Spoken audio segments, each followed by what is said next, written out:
Yeah, Chris is on. Yep. Weeks. All right. I know we got a lot of stuff on the agenda. I do want to say that Chris is joining us via phone. I did hear that Chris did a really wonderful job representing us today down in Cheyenne, so I just wanted to recognize Chris for that.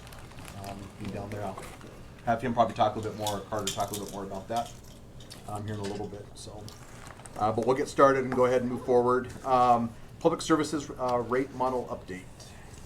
Mr. Mayor, can I have an indulgence before I jump You into betcha. that, if that's all right? Members of the council, good to see you this evening. If I could direct your attention real briefly to the council orientation draft agenda, if I may. It should be at your places if you By the way, it's 20 days, Mr. Mayor.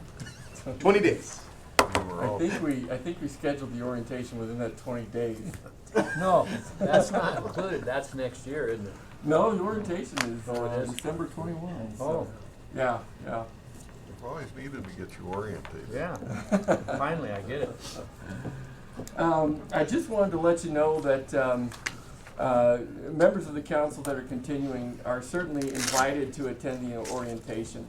I don't know if all of you have had that opportunity or not to be immersed in many of the operations of the city, but this certainly would be a good opportunity to get that experience if you're interested.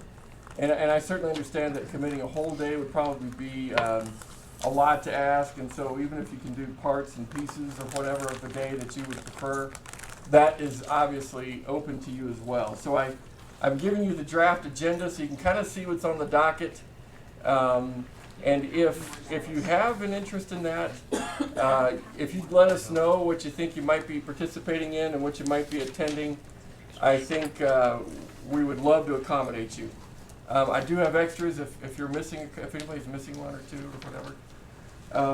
But as you can see, I think it's going to be a really good experience for our oncoming council, and I look forward to being able to engage them in that regard. But I would also enjoy engaging those of you who are continuing as well, and we would love to have you if you can and if you have the interest or whatever. So I wanted to give you that heads up and make that plug. Renee prepared some easy to fill out little yes or no RSVPs, if you will. And if you have that inclination to want to be in place, if you just let us know by simply putting a check, we would gladly receive that. Otherwise, we will consider that you probably won't be coming. A check for how much? $100 made out to Carter and Nathan. I have a motion. I'd like to nominate Chris Walsh to attend this from 7:30 in the morning to 4:45 in the evening as the major council's representative. Thank you. Do you second that? Second. Yeah, it's been moved and seconded. Chris, did you hear any of that? Yeah, well, I kept hearing it was 20 days, 20 days. Well, you've been nominated to be the council's representative for this day-long orientation. And nobody's against I it. appreciate that. And nobody's against it here. Well, Mr. Mayor, Council, thank you for that indulgence. I appreciate that. Let's talk about public services and the respective rates. Back in March, when we talked about this in much greater detail, I think it was March, April, something like that, in much greater detail than what we plan to cover this evening, I did commit to coming to you and giving you kind of an interim status report with regard to the rates that you did support and how it's helping us or not helping us.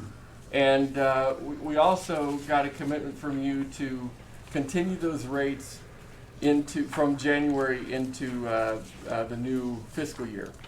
And so I wanted to be sure you understood what's going on, what's happening, and remind you of a number of the nuances. But I'll probably stop short of going into a full-blown discussion like we did the last time. However, if I could approach the screen here, there are a few of these features that I hope you'll start getting used to seeing as we have these conversations. The red line at the 0 point, as you might imagine, is the point of no return with regard to the survivability of the fund. When we see lines, any of these lines, dropping beneath the red area here, the 0 mark, that means that we're losing money and we're going BK and we've got problems. You can see here with the blue line, however, for example, with the sewer fund, the blue line is actually our performance line. And you'll be happy to note in the sewer fund that we are not, trending into the red area and so on. In fact, if you'll look at the green line actually is what I would call kind of our ideal operating condition. And as a matter of fact, if you see lines going above the green line or whatever in any of these demonstrations, you can probably assume that we're trying to save a little money. And that in fact we're planning for the future as it relates to construction activity and major repairs that we're looking to the future toward. The black line is sort of the warning line, if you will. It says, hey, any extended activity below here really is problematic because that could be pointing us in the wrong direction. And so those are features that you're going to see throughout each of these funds, and we develop these tools, if you will, to try to demonstrate in a real sort of snapshot basis how the fund is doing and what we are expecting to happen. You'll recall, Tom, if you don't mind scrolling up on me a little bit, we did incorporate some rate increases for the sewer fund in order to help the fund remain sustainable. You'll notice that what we're projecting is that the sewer fund will probably need rate increases for the immediate future. You'll recall that not only do we have ongoing capital repairs that we're dealing with primarily on the plant right now, we have a major repair coming up that we need to deal with here in the next 7 to 10 years or so, that much of what you see here is probably inadequate to deal with, honestly.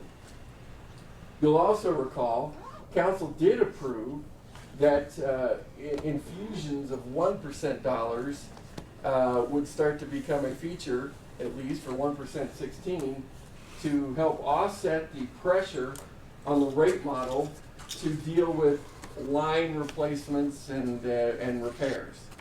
So here we see primarily a function of needing to deal with plant issues, and here you've given us some resources to deal with lines in the ground and those kind of things. We are suggesting that the rates that you approve for January be kept intact so that indeed we can over time hover around that ideal operating condition. But you have to remember, we're going to need some activity going this way sometime as it deals with that major balloon payment, if you will, that we have on the plant coming up in the form of some $20 million in, like I said, 7 to 10 years. So while this looks really nice for the short term, we are going to need some savings to work on the plant here later on. Any questions about the sewer fund?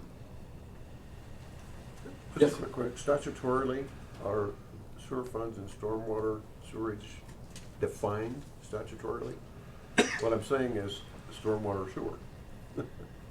And what I would say is no. That they are not interchangeable terms. They're not the same thing. Yeah. And as I understand it, we haven't been using sanitary sewer money for stormwater sewer repairs and maintenance and improvements. Is that fair to say, Andrew? It's fair to say. Charlie? So Carter, this major expense that we're looking at down the road, are we looking at regulatory changes that we have to respond to, or just the aging of the plant itself? Mr. Mayor, Councilman, that's a great question. And as you know, with regard to the selenium declassification that the river got recently, a lot of those regulatory needs that our plant will have to accommodate or was going to have to accommodate is now different. And so those kinds of upgrades are probably not something we have to worry about moving into the future, and hopefully that'll be the case in 7 to 10 years. I would still say, though, that we probably have some regulatory issues that we got to deal with, but primarily we're talking about upgrades and replacements and so on. Yeah, Andrew or Bruce, do y'all want to add anything to that? So I think that's correct, but we're also planning for the future, so Yeah. plan expansion at the same time, as well as an aging plan. When was the Hobbs plant built? 58, 58? that's what I remember. I think that's the number I remember. Well, that was a while ago, wasn't it? It's served its useful life and then some, in my opinion. Do we still have that major lateral slip line or whatever we're gonna do with that? Is that included in our rate base here? If I understand the question, Mr. Mayor, Councilman, appropriately, I think you're probably talking about the interceptor project, Bingo. right? Did we include that in there? We did not, and I'll tell you why. We are really hoping once this project comes into fruition a little better than it is right now, to approach you with regard to the use of opportunity funds to deal with that rather significant project.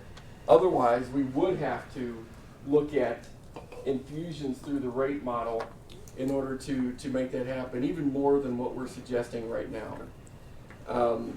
We've got a program that we're hoping to take advantage of with the state of Wyoming that would allow us to leverage those opportunity funds as far as we can. That's about 25% or so. Is it? Right, exactly. And thereby reduce the cost of the project with any luck. And so that's our goal, and that's the request that we're probably going to come to you more towards the spring, I would say, when we get closer to the application timeframe. Good question, though. Good questions. All right, let's go ahead and move into the refuse and bale fill funds. We can go ahead and start with the refuse fund. You'll recall that the refuse and bale fill fund have a fairly unique interaction with each other.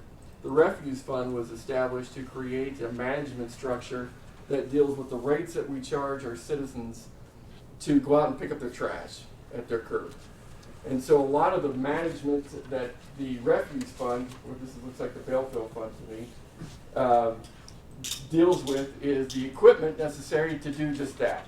The trucks and the rollout bins and even the recycling depots. It's also my understanding that the sanitation efforts that we take on to keep our streets clean come out of this fund as well. So this fund is created to manage those efforts and the appurtenances related to that function. You will see that while we are flirting with the black line here, we do anticipate some recovery if we can maintain a rate structure of this general nature. We're anticipating these kinds of rate changes here that you effectively approved back in the March, April timeframe, carrying again from January into the new fiscal year.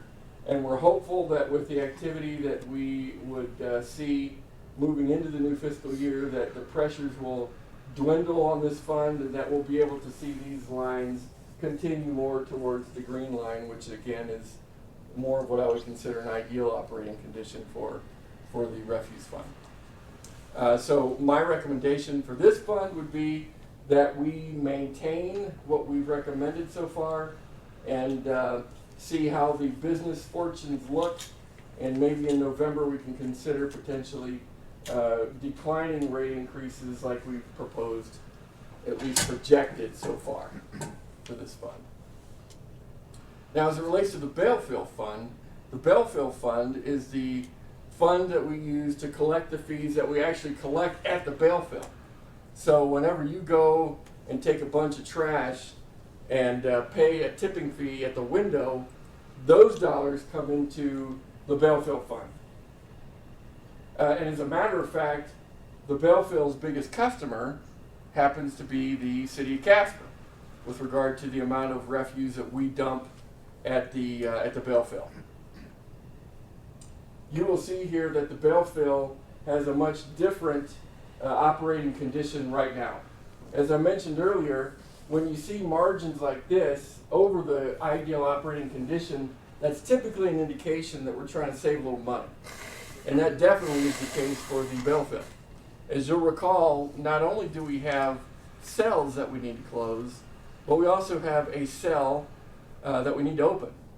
And so ultimately, while we are effectively planning right now for closures, which are more on our immediate short sort of horizon, we also have to be wary of the time frames necessary to have a new cell open. And so those dollars that we start to collect in that effort would be very helpful for that purpose. If we could scroll up a little, Tom, you'll see here that we have projected a relatively aggressive rate schedule moving into some of our out years. My hope is that our business fortunes would be such that maybe this type of aggressive outlook will not be necessary. And so I hope that in November we can talk about ways in which we can maybe moderate that and be less aggressive, as it were, with regard to the monies that we need to save and perhaps the direction we might be moving in containing costs for cell closures and that kind of thing. So I'm suggesting for this fund that we kind of hold to what we've talked about back in the spring, and look towards November maybe to maybe ratchet some of this back into our out years with any luck. We are a part of the orientation that our new council will be experiencing is with regard to taking a survey, if you will, of what's the construction activity that's taking place out there right now, mostly in the form of the Bale expansion. We won't see a lot of progress yet on the MRF, but that would be soon, and I would hope that we could all go out and check out that progress as well as that project develops further and where it's at. Any questions about this? The Bale Fund is primarily responsible for the Bale house, if you will, the landfill, the hazmat center, and so on. Okay, let's move into the water fund if we could. The water fund, as you know, is the fund that manages all of the rates that we charge our citizens for their access to the water system. And we are pretty pleased with regard to where that's going. Carter. Could I get you to move just a little bit, Carter? That's my screen.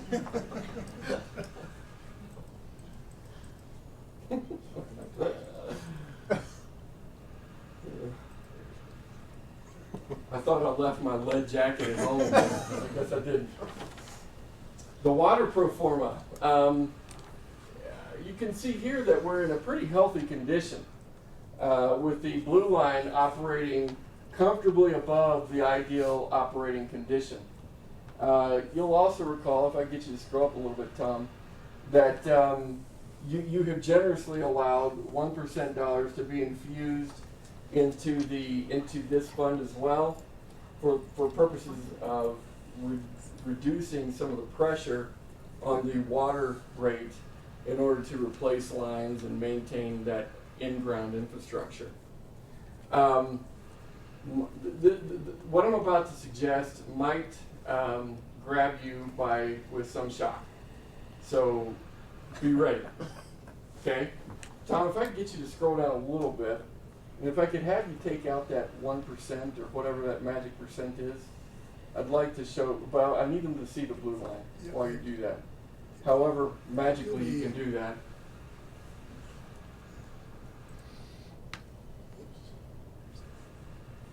We're going to see some animation at work here eventually. Keep your eye on that blue line. Because again, that blue line is our behavior curve.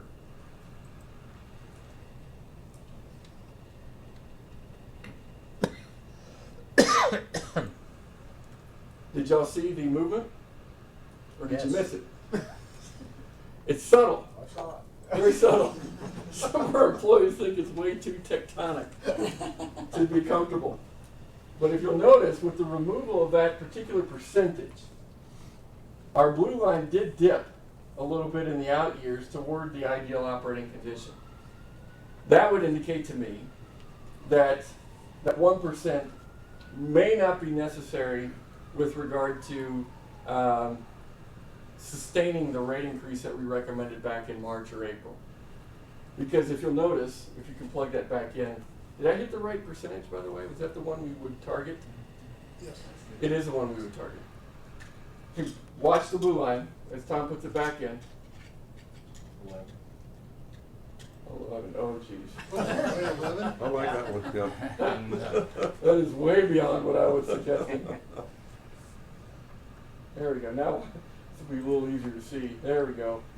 The blue line is still, you know, it definitely is in a more comfortable relationship with the ideal operating condition by including that additional 1% in our out years.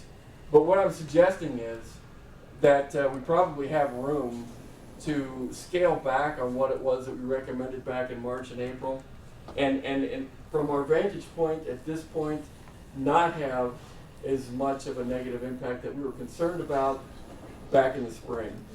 So if you were inclined to amend the resolution that you passed, this would be an opportunity to do that and perhaps still have a fairly healthy fund and not much cause for concern if you wanted to take that route. Yes, sir. Thank you, Art. So Carter, we heard, 4-6 months ago that we will have to treat our groundwater for the first time in the coming future. The EPA is saying spiridium content. Spiridium? Chlorospiridium? I get my terms mixed up. Cryptosporidium? Cryptospiridium, thank you. Accounts were high and that we would have to build a new treatment. Is that included in all of these projections? Because we heard it was going to be $11 million to build that facility, if I remember correctly. Mr. Mayor, Councilman, if we do need to go down that road and expand our plant to that extent, this model does not accommodate that activity. We definitely would need to bring you a funding model that would be above and beyond what it is that we're proposing for our just sort of our normal operation of our water system. It sounded like that was inevitable. Andrew, do you want to address that a little bit, if I may, Mr. Mayor? Your Honor, Council, keep in mind, the city of Casper is nothing but a wholesale customer of the regional water system. So the regional water system, it sets their rates based off their own capital needs, and they pass those fees on to us, and we thereby pass it on to our consumers. I think that is figured into the rate model of the regional water system already, and we know that. So it's figured into this to a certain extent already. If that helps. The water we buy will be more expensive. Exactly. The water we buy from the regional water system will be more expensive to account for their own capital needs. We'll be one of those customers that'll feel that burden through the Yes. purchase of the water that we buy at a higher premium probably. Biggest customer. Yeah, that's right. Exactly right. So if council wants to move in that direction, we probably do need direction to amend our resolution that's active currently. And I would suggest that with regard to the next items that we talk about as it pertains to tap fees and fire flows and those kinds of things, that certainly would be something that I would suggest we do consider for an increase. But again, I don't think that the water rate that we have on tap here is as necessary as I thought it might be back in the spring. So, yes, sir. Thank you, Mr. Mayor. Basically, these are enterprise funds for our utilities. Yep. And philosophically, I guess I kind of feel like we need to be paying our way, or we're going to be literally underwater.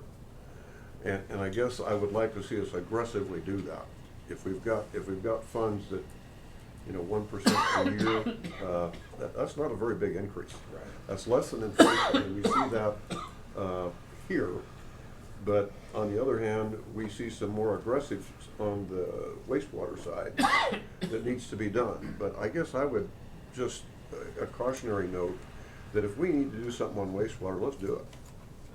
I think we need to be aggressive to do this, because this is this is the meat and potatoes of having a city, street, sewer, and water, and that's where we are. And I guess I would prefer that we take an aggressive approach to that, but it's just 1 out of 9 opinions. So if I may real quickly, you're saying we should probably consider a more aggressive approach with regard to sewer, which in my opinion would be separate from what we're recommending. If we can do 1% here and still keep our head above water, that's fine. Sure. But certainly in the sewer system, we need to do something with that. We've got a lot We of have perhaps not kept up our end of the bargain in years past. Go ahead, Mike. If we were to delete that 1% that you're talking about, that would be about, what, $750,000 in revenue? It looks like it's a difference between what, or how much, I was reading the numbers on the left side wrong.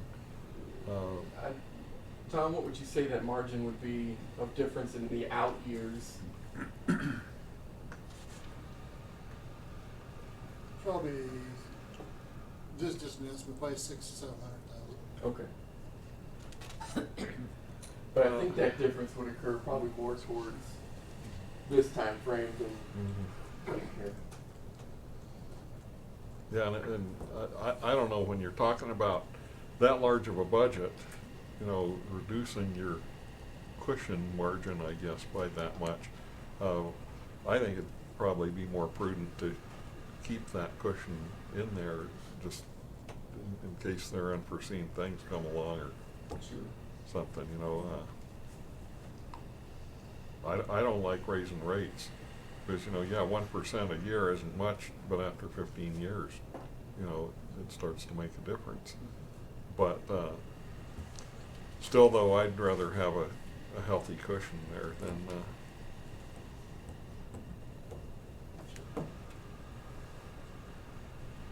So Carter, what do you need from us then tonight? Do you need us to give you a thumbs up for amendment? I can't talk. Mr. Mayor, I think if council's comfortable with the way things are, we would really Cross need the alley neighbors. Nothing. no action at all. Okay. If council would like to amend the resolution, however, that direction tonight would be helpful in that we anticipate bringing a resolution forward on a formal basis, probably the next meeting, to make that happen. Otherwise, we would really need no action at all. Council? Good. I said you're really 1%. I'll be that guy. You raise the rates everywhere else. Might as well give them a break somewhere. Public utilities, customer service fees.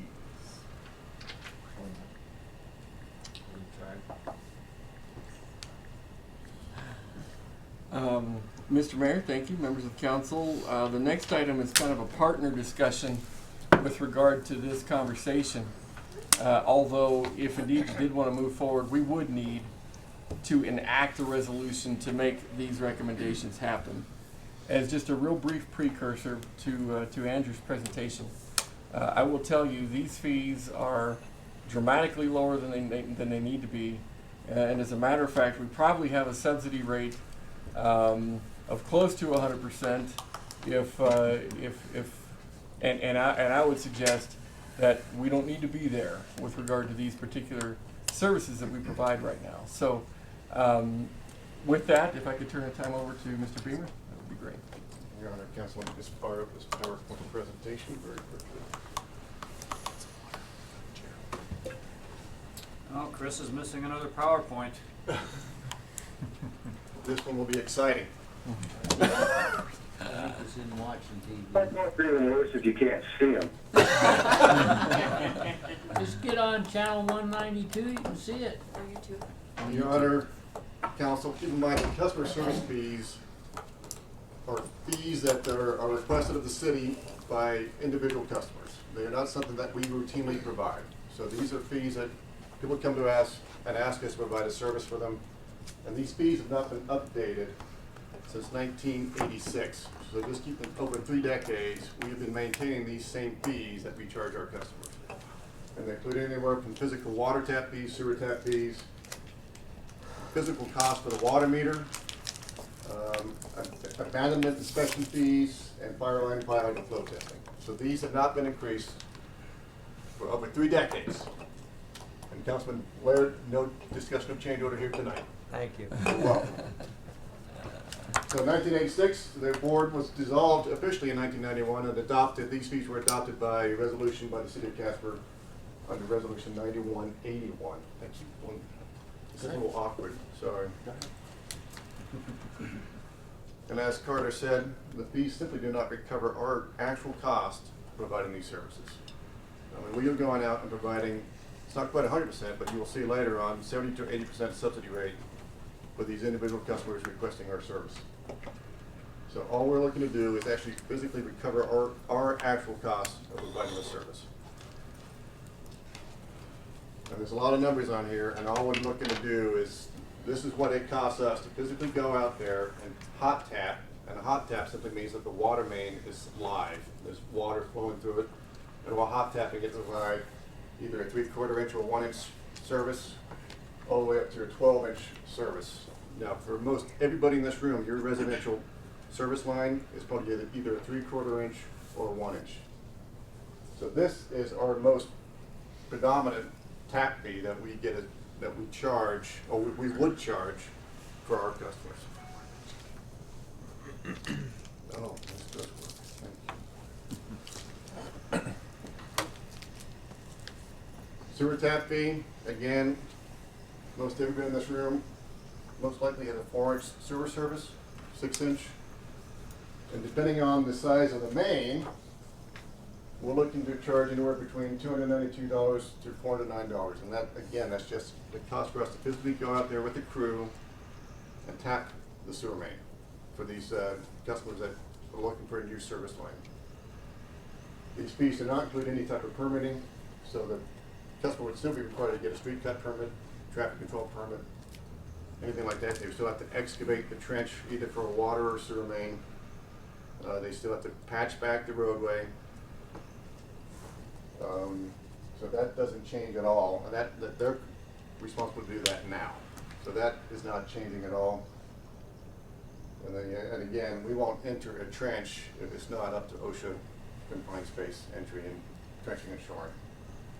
Again, this, I don't want to hide this, but we will go out on a job site with a customer saying, hey, we're ready, and we roll out, and they're not near ready for us, so we're looking to charge a $250 fee for them calling us out when they're not ready. Mobilization fee. For a mobilization fee, and we simply waste our time and accrued time. It's kind of like a change order. No, it's not. Not anywhere near. Meter charges, this is what it actually costs us to provide a water meter. We are simply passing that cost along to the customer. So depending on the meter size, anywhere between $235 to $720. That's our cost. We're not marking it up, it's just the cost that we are currently buying. Did I say a question? Yes. Mr. Mayor, Andrew, if I remember correctly, this would be one of those 100% subsidy items right here, is it not? It's not quite 100%, but it's very close. Well, we've got a spreadsheet here towards the end that will show you the subsidy rate that we're currently affording these individual customers. My point of identification, I guess, with some of these is some of these will be absolutely brand new fees, and so I want you to be aware of that indeed these will be things that people haven't seen before. Some of them anyway. Some of them will be new. Some of these fees will be new. Not all. We haven't assessed before, but we currently have a fee in place for water meters. Okay. But it's not $235. It's in the neighborhood of $130, I think, for a 3/4 inch meter. Okay. Go ahead, Jesse. Thanks. Just really quick, at one point we were talking about smart meters, digital and all that, and then we were talking about possibly the city taking that cost burden onto ourselves. So just a question, should that come up, would that change at all? It would change. These fees would go up. Okay. These fees would absolutely go up. Okay. Yes. And then since the decision hasn't been made if we're going to pay for that new meter to be implemented, because that would certainly relieve the burden on your team. But if that was the case, then would new meters be free at that point, or you would still charge that and pass that along? Somebody would have to pay for it. I mean, you could think of it as being free, but somehow we would have to recoup that cost either through the rate increases or some other mechanism. Okay. And then just to follow up really quick, when do you think that would be presented to council so I know when to perhaps watch the next meeting? That's an excellent question, Councilman. Mr. Pinley? There's a little bit, that's a little bit different venue than PSD. That's actually handled out of finance. Okay. So, And I don't have a definite answer for you. Things got put on a little bit of a hold with what transpired with meter services. Right. And unfortunate events with Darren, so it kind of got put on the back burner for now, but certainly we can bring it back up at your direction. Fair enough, thanks. and then anything larger than a 2 inch, you're talking a commercial customer, we will price those on an individual basis, because those prices can change drastically. These, you got our curves, our new fees. We typically never assess fees for us to go out there and do a fire line inspection and test, or to flow either a single hydrant or a double hydrant flow test. We've simply done this as a courtesy. It does take staff time to go out there and perform all these tests, take all the necessary testing and the equipment to do it. So we were just looking again to recoup our cost to provide the service. So this is a new fee right here. Can we go back to We that certainly other can. slide? So, like, I know that I do a backflow prevention thing every year. Completely separate from this. Okay. Completely separate from this. Okay. Yeah, that service will not change at all, Okay. based off this. Go ahead, Jess.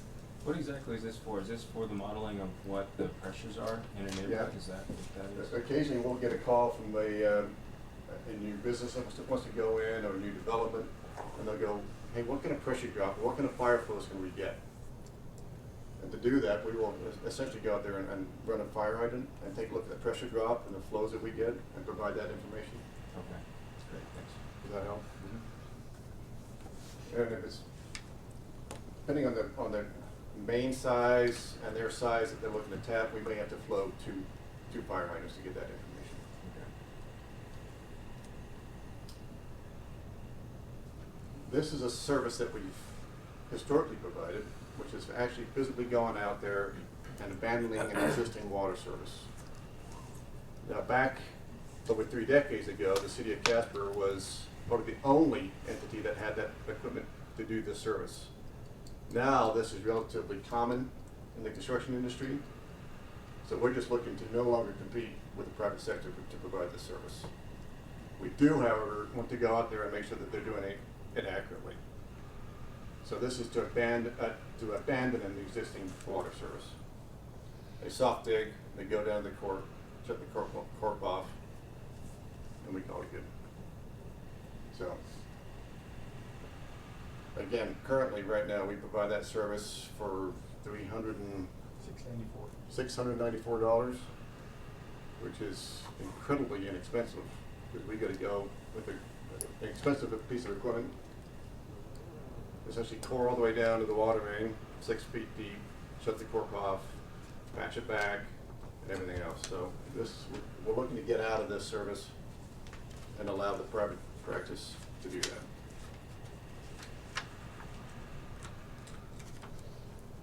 This is your comparison chart.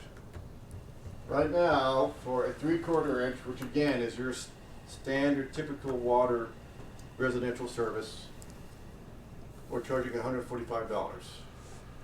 That includes the tapping saddle, that includes the corp stop, it includes the service line material, it includes the curb stop, all for the low price of $145. That's our current fee.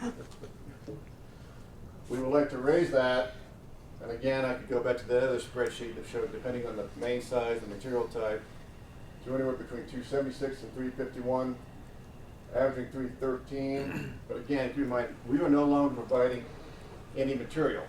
No tapping saddle, no corp stop, no service line material, no curb stop. When you add that in, essentially the customer is going to be paying now $827 versus what they were paying $145. That's quite a raise. It's quite a raise. Keep in mind, 1986 was the last time these fees were looked at. So why haven't they raised it since then?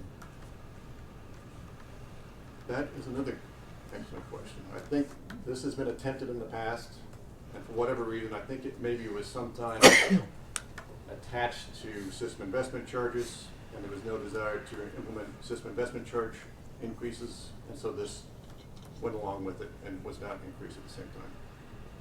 Go ahead, Charlie. Thank you, Your Honor. Andrew, you've used the term customer on a number of occasions. Definition of terms.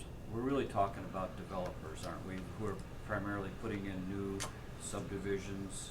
Your Honor, Counsel, I would not use subdivisions. They are putting these service lines in at the time of development. So these fees did not come into play on a brand new development. Like Wolf Creek 8 or Harmony Hills or Heritage Hills, some of the newer subdivisions. These guys are making these taps as they're putting in the water and sewer mains. So these do not come into play. You know, system investment charges will come into play when they actually put those services into use. That's what I'm thinking. That is. System investment charges. So. Well, can you give us a typical scenario where someone needs to cut into a line to? Let's say that somebody, let's look at Kmart, for example. You know, that store's closing down. Let's say somebody wants to do something different with that facility and they need a big fire line. For whatever reason, that, you know, whatever they got in there now is not sufficient, and they now need a 2-inch fire line or a 4-inch fire line. That's when these would come into play. Or let's say someone has re-subdivided a residential lot into 2 lots, and they now need a new water and sewer service to come into that lot. For us to physically go out there and make those service connections, this is when this would come into play. If I may follow up, just so I understand. So the way the current rate structure works with the $145, someone would do that and pay the $145, and the difference is essentially paid by all of us. You got the ratepayers that are subsidizing the rest of that cost. Does that help? So it's not brand new development. These fees would not be assessed for brand new development.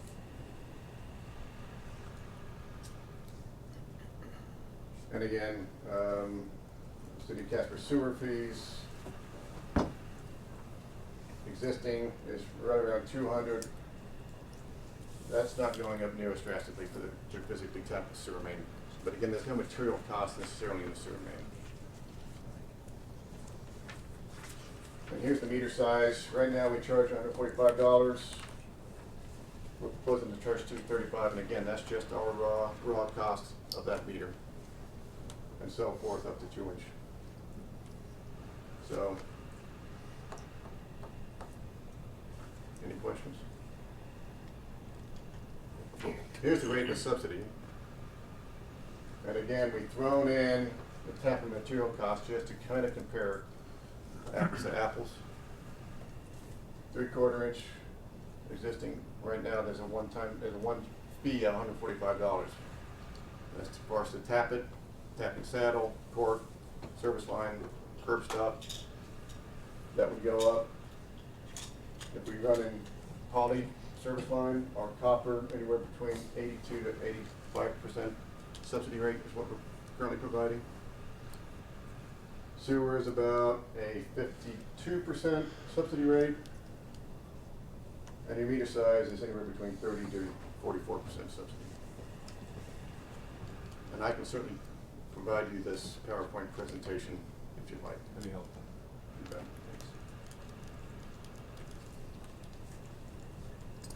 So, quite simply put, staff would appreciate your support in looking at raising these fees just so we can cover our costs of providing this service. And it would help, to be quite honest with you, in reducing further rate increases. So this is a change order. No. Nothing to Changing. No. No change order. The fee. It's a change, but it's not ordered. Anybody have any questions, any clarifying? Yep, Jesse. Yeah, has this been brought up to the Contractors Association or that board? Not the Contractors Association Board.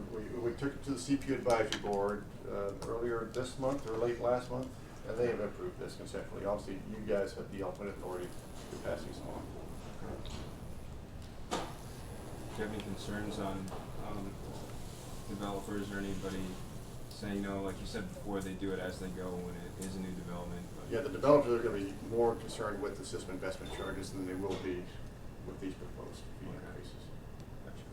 Go ahead, Dallas. What do you project if all of these fees go into effect? What do you project that income will be per year as opposed to what it is now? Your Honor, Councilman Bruce and I were just discussing this. Right now, we bring in roughly $200,000 with these fees. If you fully implement this, I would expect we would be approaching $800,000. You think that's a fair thing to do to people, is to do a 32-year jump all No. in one fell swoop? Your Honor, Counsel, I don't think that's fair, but that's where we're at currently. I would suggest that we look at this almost at the same, maybe not as frequently as we look at rate increases, but on a similar template to schedule. Sean and Jesse. I don't think it's fair that I have to pay for my rate increases, these costs, so I think it's a good thing. Go ahead, Jess.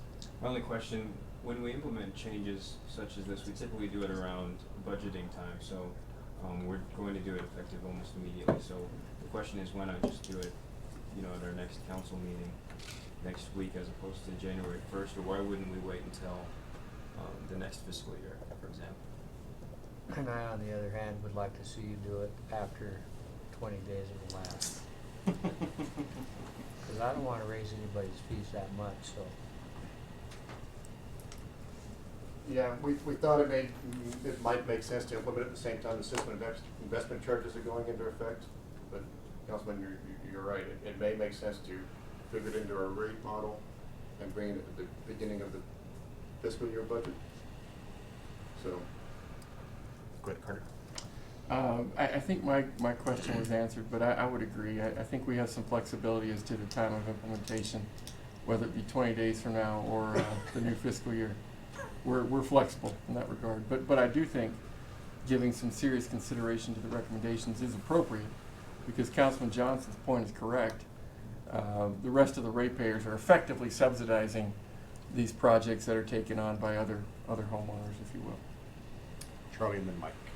So the new fiscal year is July 1, so we'd have 6 months of this discrepancy, which is a pretty significant amount of money, if I'm doing the math right, $100,000 or so, that we continue to subsidize these up until July 1. So I can think of some other things to spend $100,000 on if I'm doing my math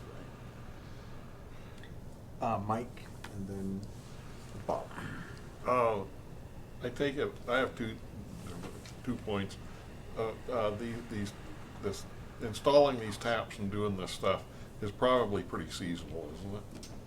We don't do a lot of this type of work currently.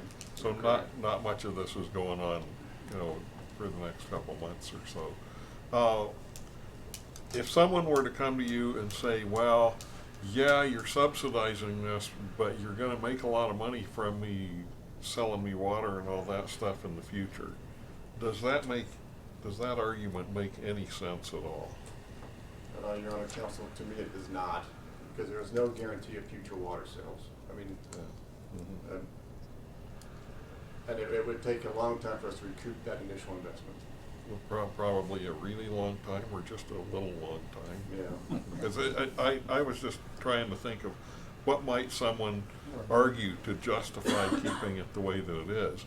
That's the only thing I could think of, is that, well, okay, we're going to give you a good deal to get you signed up because we're going to make money off of you down the road, and that doesn't seem to me to hold, that argument doesn't hold water. Very good. Is that a pun? Yeah. Very punny. I got Bob, Dallas, Jesse, and then Johnson. Yeah, I concur we ought to do this ASAP. As my comment previously, we ought to be paying our way for the services we need.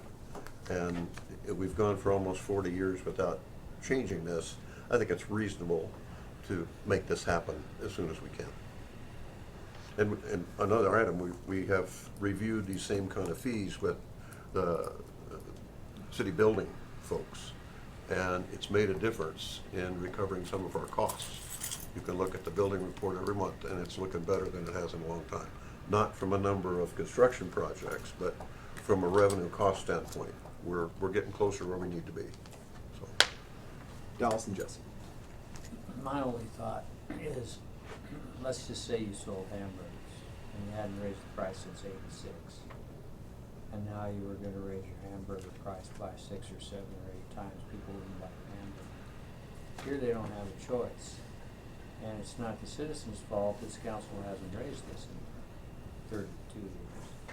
So it would seem to me to be more compassionate move to do it over in stages, over a couple, 3 years at least.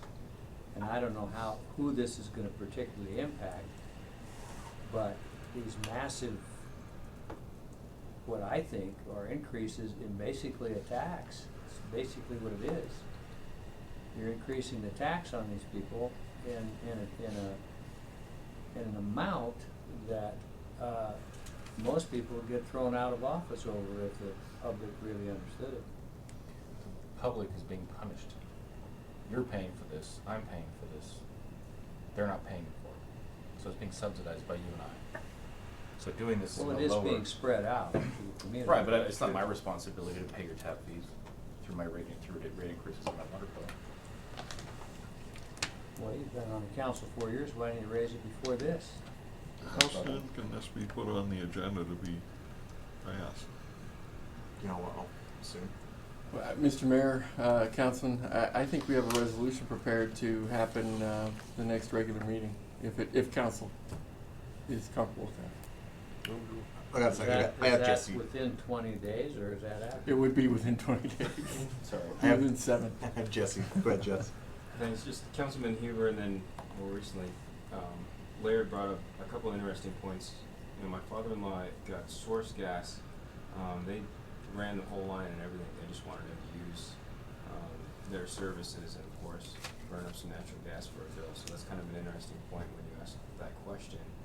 And then, you know, Councilman Laird bringing up, why not bring it over the stages like we're doing with the utilities department, where we're staging those increases year over year at 1% instead of just saying, hey, we're raising it 6% right now and then maybe being done with it. So it's just kind of interesting to me,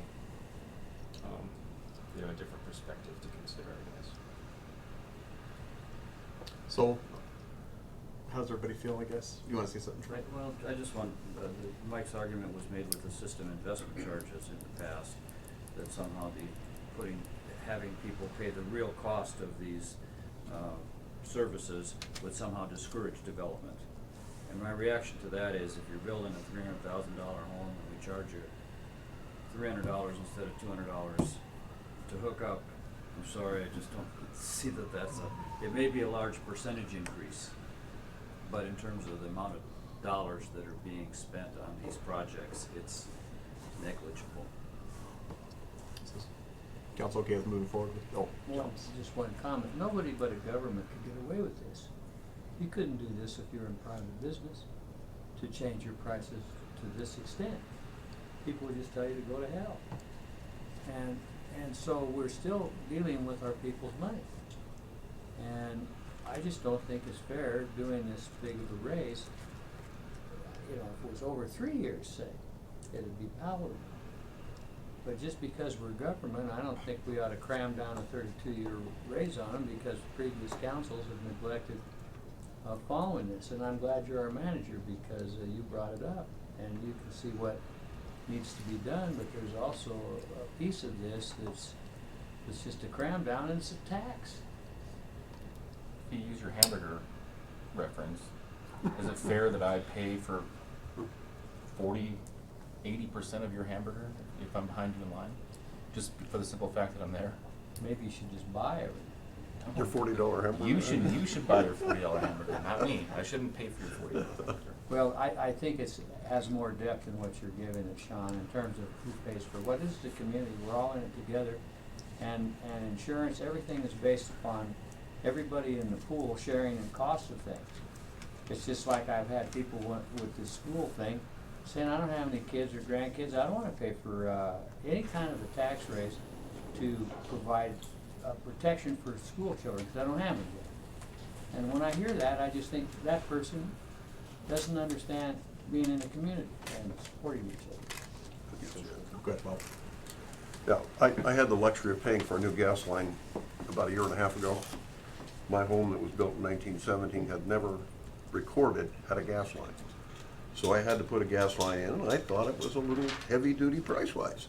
Well, then I got to looking at time and materials and just kind of thinking, okay, I know what a pipe costs. I know what you got to pay the guy to do it. Got to lay it in there. I came back, I couldn't do it for that. How much was it? So it came to about $3 grand. $3 grand? Mm-hmm.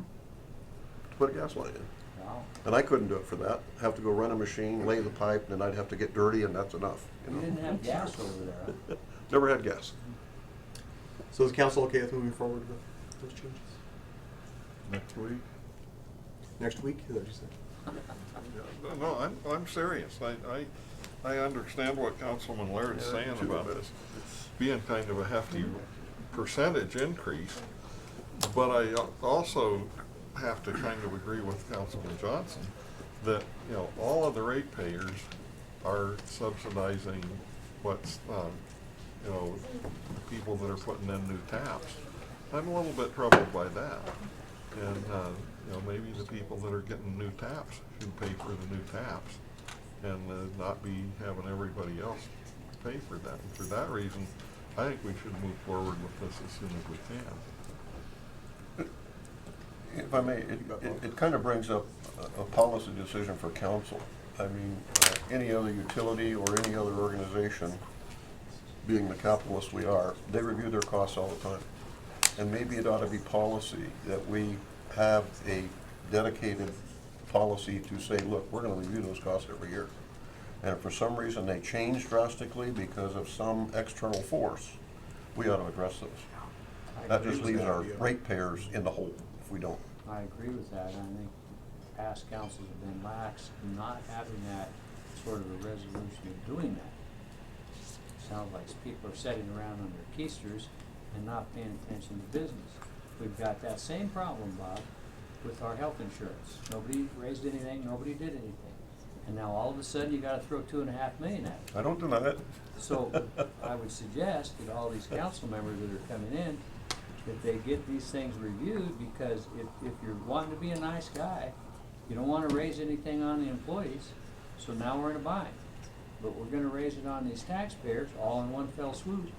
It's just not a consistent thinking process by city councils, in my opinion. Should do it every year, I agree with that. Can we assign that to Councilman-elect Friel? Get him.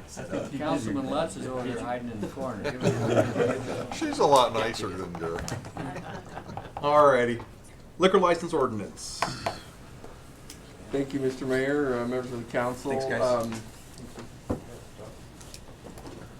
Many of you received a letter a number of weeks ago from the local Retailers Association expressing concern about the draft ordinance of the day and the potential impacts that they would incur on their businesses. And so, as a result of that concern being lodged, we continued discussions with them and indicated our interest to be more closer to arm in arm versus more of a nose-to-nose approach.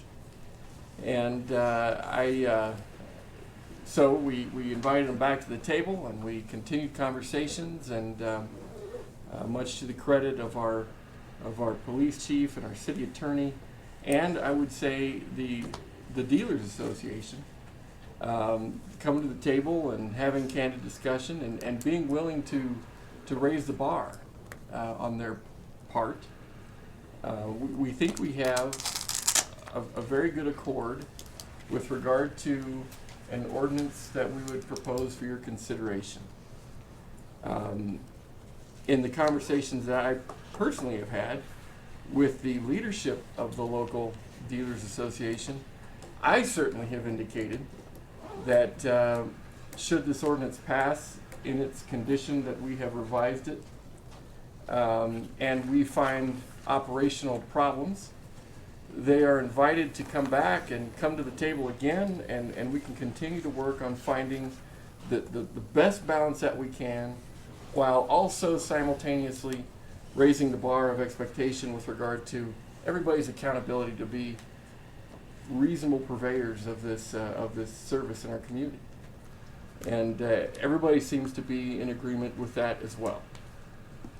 If I could, I would like to defer to the chief to kind of walk us through this discussion and his understanding and so forth. And I would certainly recommend that we do move forward for formal consideration and have those conversations. So if I could. Awesome. Yep. Thank you. Hey, Chief. Mr. Mayor, Mr. Napier, thank you, Council, for allowing me this opportunity to present this. Today is my 1-year anniversary with the City of Casper, and one of my very first correspondences with the Council was some concerns over how we were approaching our control over the alcohol being consumed and delivered in our community. And so I was tasked by Council to come up with some recommended changes to replace kind of an archaic, a little bit burdensome, and wholly inefficient demerit system. And I immediately convened meetings with the stakeholders in our community involving the city attorney's office and the liquor retailers, and we have met on a multitude of occasions, face-to-face, in large groups and small groups, to come up with what we think is an agreeable situation for the citizens of Casper. So to lay a little bit of foundation, I would tell you that some of the concerns that we had at the beginning of the first part of this calendar year, DUIs were up as much as 105% during that time period. The level of BAC at the time of arrest of those DUI offenders had risen to very shocking levels, nearly 3 times the legal limit to be driving. So far, year to date, we have had 318 DUIs. And with still 3 more weeks to go on our in 3 of our busiest weeks of the year for DUI offenses, that's an overall increase now of 25% during this calendar year. And Mayor, if you'll please forgive me for just a sidestep, I feel compelled to do a shout out to the wonderful citizens of the city of Casper who have, year to date, their diligence in reporting DUI drivers driving on the road has resulted in 18.5% of all of our DUI arrests are not originating from an officer, but rather from a citizen who is following a DUI driver and reporting it. That is an outstanding record of achievement on behalf of our citizens. So when you put it into this entire package of what are the adverse impacts of what's happening in our city right now, we're trying to reverse some of those trends. So our goal was to replace the archaic demerit system, and primarily we have done that by mirroring state statutes. So we're instead of trying to have have to police or otherwise legislate a demerit system, we're acknowledging that the one already exists through the state legislature. Then, in an effort to combat these very disturbing trends that we're experiencing in our community right now, I have made the following recommendations: that we adopt 2 new ordinances in addition to cleaning the overall alcohol ordinances up. Those 2 ordinances initially were raising eyebrows through the retailers. Those 2 ordinances were one, that it should be unlawful to overserve somebody who is obviously intoxicated. That's what's getting us our highly intoxicated drivers. We've had some very egregious accidents within the city during this calendar year. On several times, you know, the offending driver informed us exactly where they were consuming that alcohol. Those were all tragedies that could have been prevented through just a reasonable attempt to not serve people who are obviously intoxicated. The second ordinance came to our attention because of several high-profile incidents within our city where the very people that we're entrusting to make sure that minors are not being served, to make sure that the orderly service of alcohol is occurring in ways that are safe for our community. The very people that we are entrusting to do that were themselves becoming intoxicated and therefore losing their powers of judgment and making poor judgment decisions. That manifested in injuries, and very serious problems, and quite frankly, very difficult circumstances for the police department to respond to. So the second ordinance that I asked to be included in this for your consideration was an ordinance that indicates that anybody who is an acting agent of a licensed retailer should not be intoxicated while they're performing the duties of an agent, or somebody acting on behalf of that establishment. Having made these recommendations, we met very frequently with the retailers. We let them express their concerns. One of the primary concerns was, coming from owners of the establishment. It's my bar. If I want to have a drink in my bar, I don't think there should be a law against that. And we had to point out to them that we carefully selected the verbiage of this proposed ordinance. And the verbiage is that we're not saying that an employee or an owner or an acting agent of the establishment can't drink. We're not saying that. We're not implying that in any way, shape, or form. We're not prohibiting that.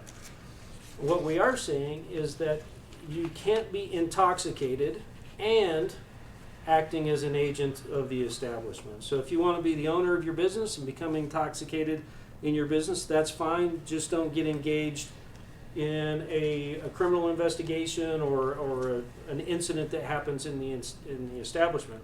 Nothing prevents them from consuming alcohol, from tasting, for example, the quality of their brewed item that they're offering for sale. Nothing prohibits them from allowing their employees to have the traditional end of the evening drink. Nothing, in no way, shape, or form.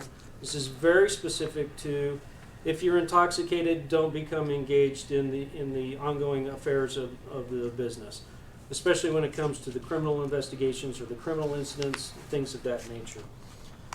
When it comes to the overservice of, there's, and I think I can quote directly the intended language from our local retailers, is that after multiple meetings, they support this ordinance, in using their words, with a little bit of trepidation because they've never experienced it before.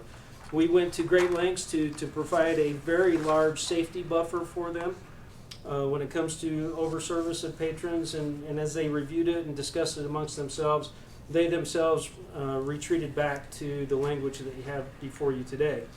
Now, when it comes to the application, the reason why that there is trepidation on this is people are having a hard time understanding what this means, and there's fear that police officers will be coming into bars and just looking around for somebody that's drunk and wanting to take action on that. And that is not what this is intended to do.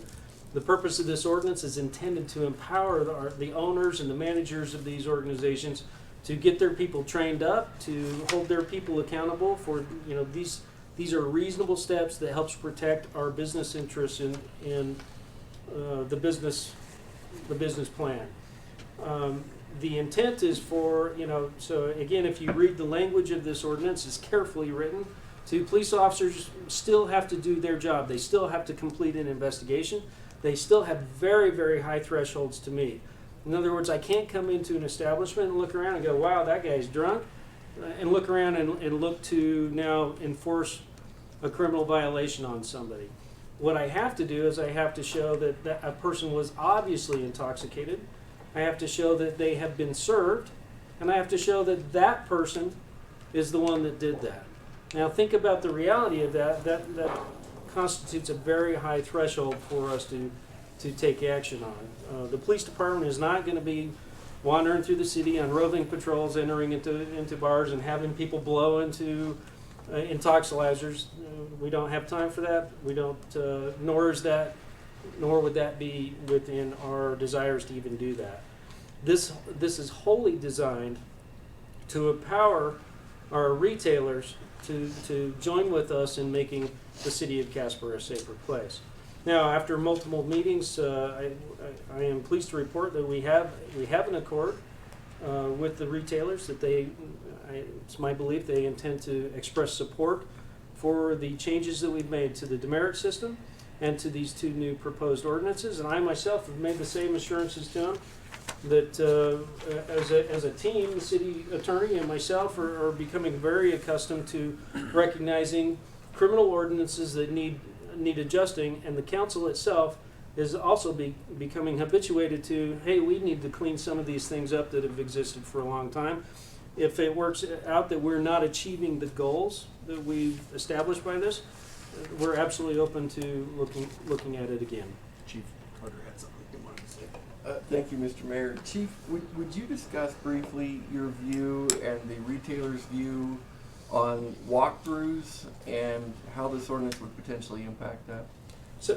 So, frankly speaking, the police department, despite the increase in the DUI arrests this year, understand that is with a 20 to 25% decrease in the number of patrolmen available to even do those.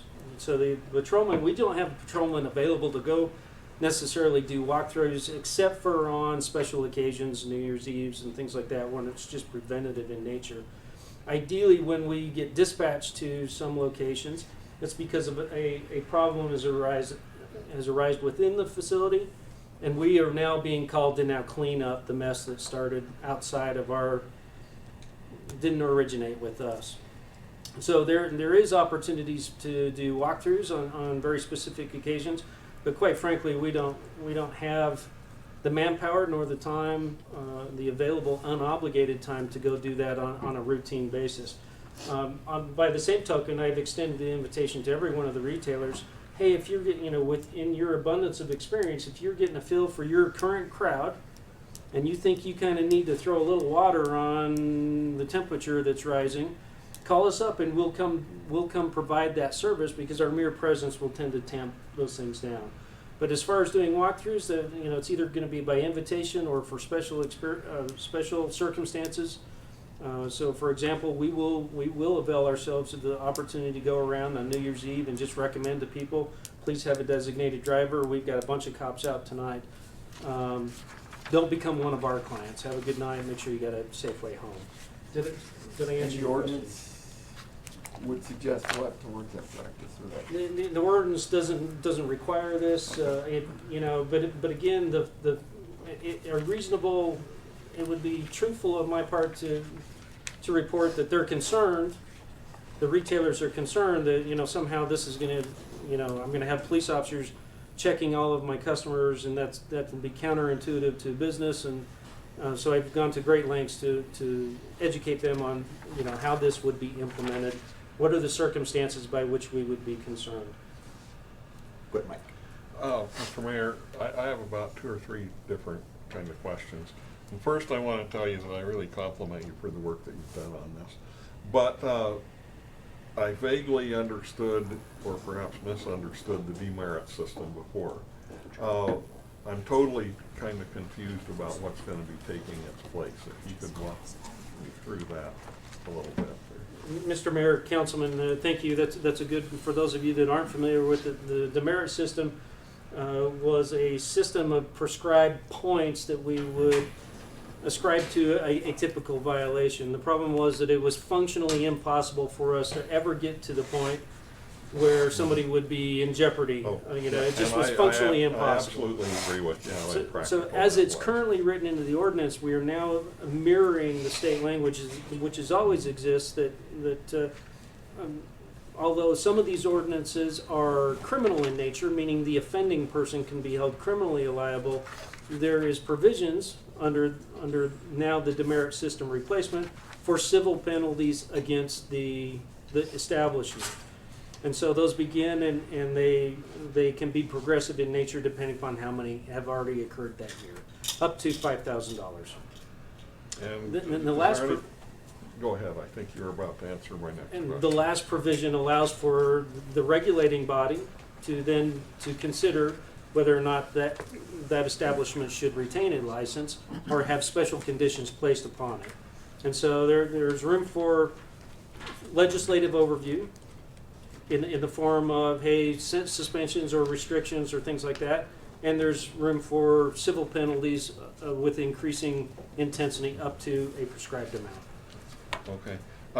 The next question, I had several people come to me and say that, well, that they had heard something that, if you served anybody that was over a 0.24 or over some pretty high blood alcohol concentration and they were worried about that. Were there ever any discussions about numerical limits or anything, or was that coming just out of the sky, or? Mr. Mayor, Councilman, there was a proposal, there were concerns on the part of the retailers that, for example, a client comes in and they, unbeknownst to us, they're under the influence of oxycodone. Mm-hmm. And they order a drink, and that the compounding impact of alcohol upon the painkiller would make them to appear more intoxicated than they really were. They felt that that would be unjust of us to say, hey, they were obviously intoxicated, you shouldn't have served them. So under their suggestions, we did discuss for lack of a better term, Judge, a per se limit by which it would be presumed that no violation had occurred were it to be under that. So it wasn't a presumption of guilt.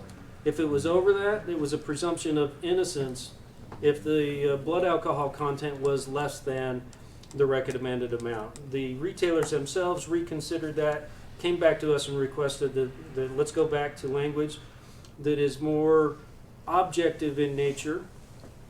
Somebody who is obviously intoxicated. Much discussion is, what does that mean? And essentially speaking, that is, an average citizen would look over there and go, wow, that person is drunk.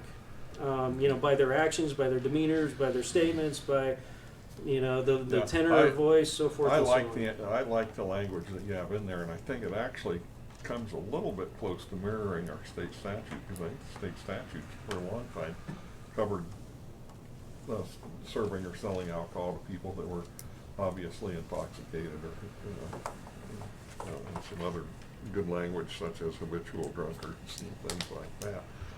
And so I kind of like where you're going with that. And along that vein, was there any discussion about the potential impacts of those kind of presumptions or that kind of legislation on Wyoming's dram shop liability and or lack of dram shop liability? And I don't know, John, that this might be, because I'm worrying how, if this kind of language had impacts on that kind of thing. And, we did discuss that both with the liquor dealers, and I've talked with another attorney here in town.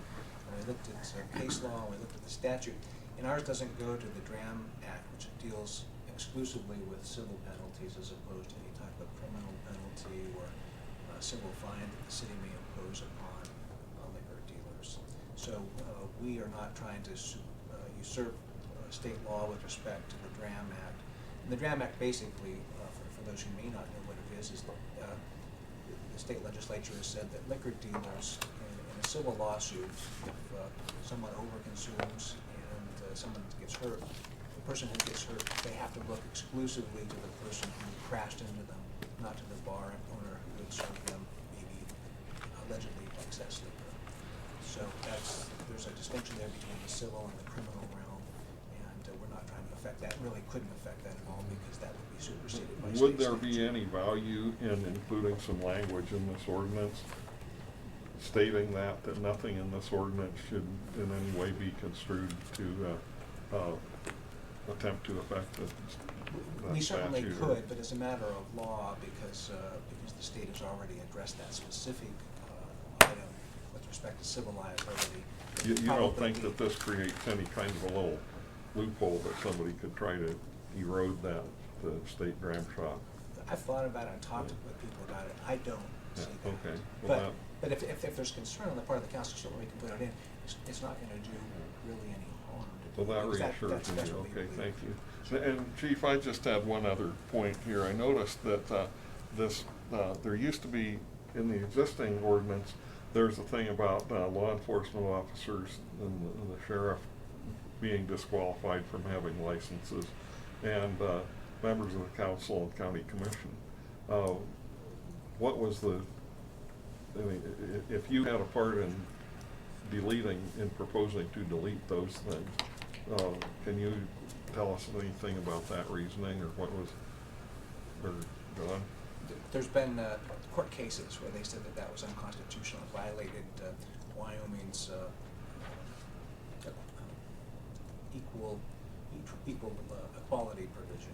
So it really wasn't a due process, but so even if we uniform left operation those in laws, there, they could be easily challenged, and you think they'd be struck down? They were, and we found cases where that has in fact been the case, and so this was In taken out of the Wyoming? state statute in Wyoming, definitely. I think Judge O'Brien initially did it, or maybe it actually went to the 10th Circuit. Well, that's He was- Campbell County. We don't. But I think actually it maybe went to the 10th Circuit, and they struck it down, so. Yeah. Okay. Well, I just want. So it sounds to me like even if we left that in, it would not be legally effective. It wouldn't be legally effective, and I did see that in at least one case where a prosecutor was confused whether that came into play or not, and it just created additional work for the system because they raised it and they had to pull it back out. Okay. Thank you, Mr. Mayor. You betcha. Those were my questions. Yeah. Jesse, Dallas, Charlie. Let's see, where was that? Quick question for you. So you had mentioned, it's not your intention of you or your police department to basically walk through or look for somebody that's been served that's already intoxicated to try to do an I gotcha moment. And then you also reference a couple of instances or times of year that you have your officers go to some of the liquor dealers or holders here in town. So I guess my question to you would be, why not draft that language and put it in writing? Mayor, Councilman, let me try to address that and put it into the best perspective that I can. The language, we've carefully chosen the verbiage in this for specific purposes. Imagine a circumstance where, as it currently exists, people are arrested for an offense and questions are posed to them during the booking process. Oftentimes it's disclosed to us, for example, where they were consuming alcohol, and through the process of our investigation, be it a DUI or another violation, we now come into possession of what their alcohol limit is. So I don't want to exclude our ability to pay additional services or additional service to somebody who is, by all these anecdotal evidences that are appearing, that is causing a problem for us. In other words, we're having to devote man hours on a systematic basis to deal with that. I don't want to exclude that in this ordinance. So I wish to retain the right that if a establishment self-identifies as somebody who needs that extra assistance in becoming compliant, that we have the opportunity to do that. Did I answer your questions? I think more or less, yeah. Okay. Dallas, Charlie. Chief, I asked John this question earlier and he gave me an answer, and then he changed it to reflect within the ordinance in 5.085250. It says no licensee or their employer or agent or any other person. Any other person meaning if Mike Huber has a party, his house, somebody leaves, has a car wreck, says, well, I was drinking at Mike Huber's house, then Mike Huber can come under the gun for serving this alcohol. Is that what you intend to have happen? Mayor, Councilman, let me try to clarify that as best as I can. Again, under legislative intent, that is not the intent of this. However, we did specifically choose this language for very specific purposes. For example, if Carter and I went to the bar tonight and I became overly intoxicated, and the bar establishment and the waiter or waitress cut me off and started plying me with water and French fries, Carter, as my friend, says, "Don't worry, I got your back. I'll buy the beer for you," and knowing that I've been cut off. We're trying to preclude that. Also, imagine the circumstance where somebody trundles into the packaged liquor store. The clerk justifiably says, "You're obviously intoxicated, I can't serve you." However, that person goes out in the parking lot and says, "They won't serve me in there because I'm too drunk. If I give you $5, will you go buy me the alcohol that I was choosing to do?" We want to retain the ability to discourage that type of conduct of attempting to circumvent something that is going to cause us this additional police presence and police concerns. And so when it comes to these private parties, generally speaking, the private individuals, they're not pouring, they're not selling drinks. You know, there is a higher degree of personal accountability for Judge Huber and his party at the party than, say, in a licensed liquor establishment. So I would tell you, and you're very familiar with the concept of legislative intent. The intent is to not deal with private residences and Super Bowl parties, that type of thing. I would feel better than if that was in the ordinance, Chief. Let me read something to you. Which section were you talking about there? 5.08.520. Right under the over-serving and intoxicated behavior. The problem I see, Chief, is, and you kind of alluded to it, is if I'm having a party, sometimes I will go get people a drink. Other times they'll get a drink and I won't even know it. I don't know how many drinks any person at a party I've ever had has even had. And some people, I wouldn't know whether they're intoxicated. Some people, I've had two friends who could get so intoxicated you didn't even know it really, and shouldn't have been doing anything. But when you're running around, it's not like the bar owner who is, because people having these parties are going to be drinking. So they're not capable sometimes of even assessing this issue. It's putting a different burden on them. But California has 3 laws. They do have they have the same statute we do, which says that if bar owners serve alcohol legally, and legally means to somebody who's 21, and under the laws of this one chapter in our local law, they're not liable for anything that happens after they leave. And they have a statement that I think, just for everybody, because since most people in here aren't lawyers, they say that the furnishing of alcoholic beverage is not the proximate cause of the injuries resulting from intoxication, but rather the consumption of alcoholic beverages is the proximate cause of the injuries inflicted upon another by an intoxicated person. So they go into the liquor store and buy a truckload of whiskey and take it home. Nothing wrong with that. They can sell as much as that as they want. But then when the person gets it home, when he consumes it, that becomes what the real cause is of him being able to properly operate a motor vehicle. So what California did is they've got a law just like Wyoming that says there's no civil liability. And then they have what you want to pass, similar to what you want to pass here. But all of the states that I examined, none of them went after the person in the house, because they don't go to tips meetings. They're not trained like they should be trained at bars. And some people, you know, they get a drink at their party and they go sit down. One of the things some of these bar owners tell me is this one at the Beacon, the lady who owns that, this guy came in there and he orders a 7-Up. That's all he orders. He gets up and goes out into the parking lot and drinks this whiskey there because he doesn't want to pay the $5 for a drink. But then he comes back in. But we haven't served him any alcohol. So they're all worried about those kind of instances, about what's going to happen. But I think your ordinance is good overall.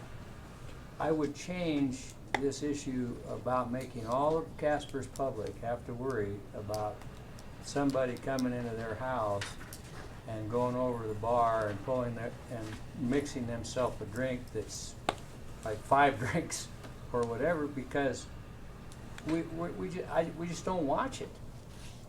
But I have taken keys from people who I knew had too much to drink and provided rides home. So I can see that, but I didn't see them getting that way until they're leaving. And I said, nah, you're not going to drive that car home. One night I took 3 sets of keys. And so I don't know how to regulate that in my own house during the time of the party, because you can come in, one of the deals you use, you come in and sit down in the bar, and I see the chief over there, I like the chief, and I tell the girl to send you a drink. The bartender doesn't even know where it's going. And different people can buy you drinks, and nobody is monitoring that they're even going to you. So those are just items of proof in terms of what the police department's gonna face, but they don't use observable, the word observable, they use visible signs of intoxication. So the other thing I'm kind of for is having Judge Huber alluded to, putting in, what do you think about this? Instead of observable signs of intoxication, because if you've dealt with intoxication, which you have for many years, when I used to deal with the state chemist, you can be intoxicated if you're a .01. If there's a showing that there's alcohol in your bloodstream, you're intoxicated to a degree. But it has to be .08 before you're presumed not to be able to safely drive a car. So when you use the word intoxication, personally, I would like to see whatever legal limit you want to put in there so that we know what it is, so that people can, instead of, that's their opinion and they're observing it, but all the statutes use visible signs of intoxication, and they do that for a reason. So in tweaking it, if you don't have heartburn about visible signs as opposed to observable, that's one. And the other one is putting this on every single person in Casper who's now going to be liable criminally if they have a party and people come over and overdrink. That one really disturbs me. The rest of it I'm fine with. Okay, so there was a lot in there. Mr. Mayor, Councilman, so I'll try to remember all of that. First of all, your first comment about the California law was already addressed by Mr. Henley. Proximate cause is a civil term for civil penalties, whereas we have kept this specifically away from the dram shop liability and put it into the person who actually should. So the example that you gave of you buying me drinks remotely still places the onus on the waitress who's delivering that drink to me to make a judgment call as to whether or not I should or should not be consuming more alcohol. So that would not be a reflection on you. When it comes to these private parties, I would ask you to please remember, first of all, what's the intent? And the intent is not for me to go to, I'm not going to be knocking on doors around the city. No. Looking for trouble. We're not doing that. The intent is to empower the owners of these establishments with a little bit of, hey, let the chief be the bad guy. Hey, the chief is making you get this extra training. The chief wants you to pay attention to this stuff because right now we're just not doing a good job at it. So when it comes to the private party, we could what if this to death, but again, I can tell you that's not our intent, and so where it's not our intent, we're not going down that road. Let me make But a if I suggestion. We should put in there then, Chief, that this does not apply to private parties. Well, There's no question about it. Well, because then I go down the road of, well, we were having a private party in the room at the private room of the establishment. I still have an investigation to do. I still have to reach a level of probable cause to make the arrest, and not even going to go do that unless I think that I've got beyond a reasonable doubt. And so, remember what we're trying to do here, and I'm asking, I guess, for a little bit of trust that we're not looking to add ordinances so that we can go out and abuse this.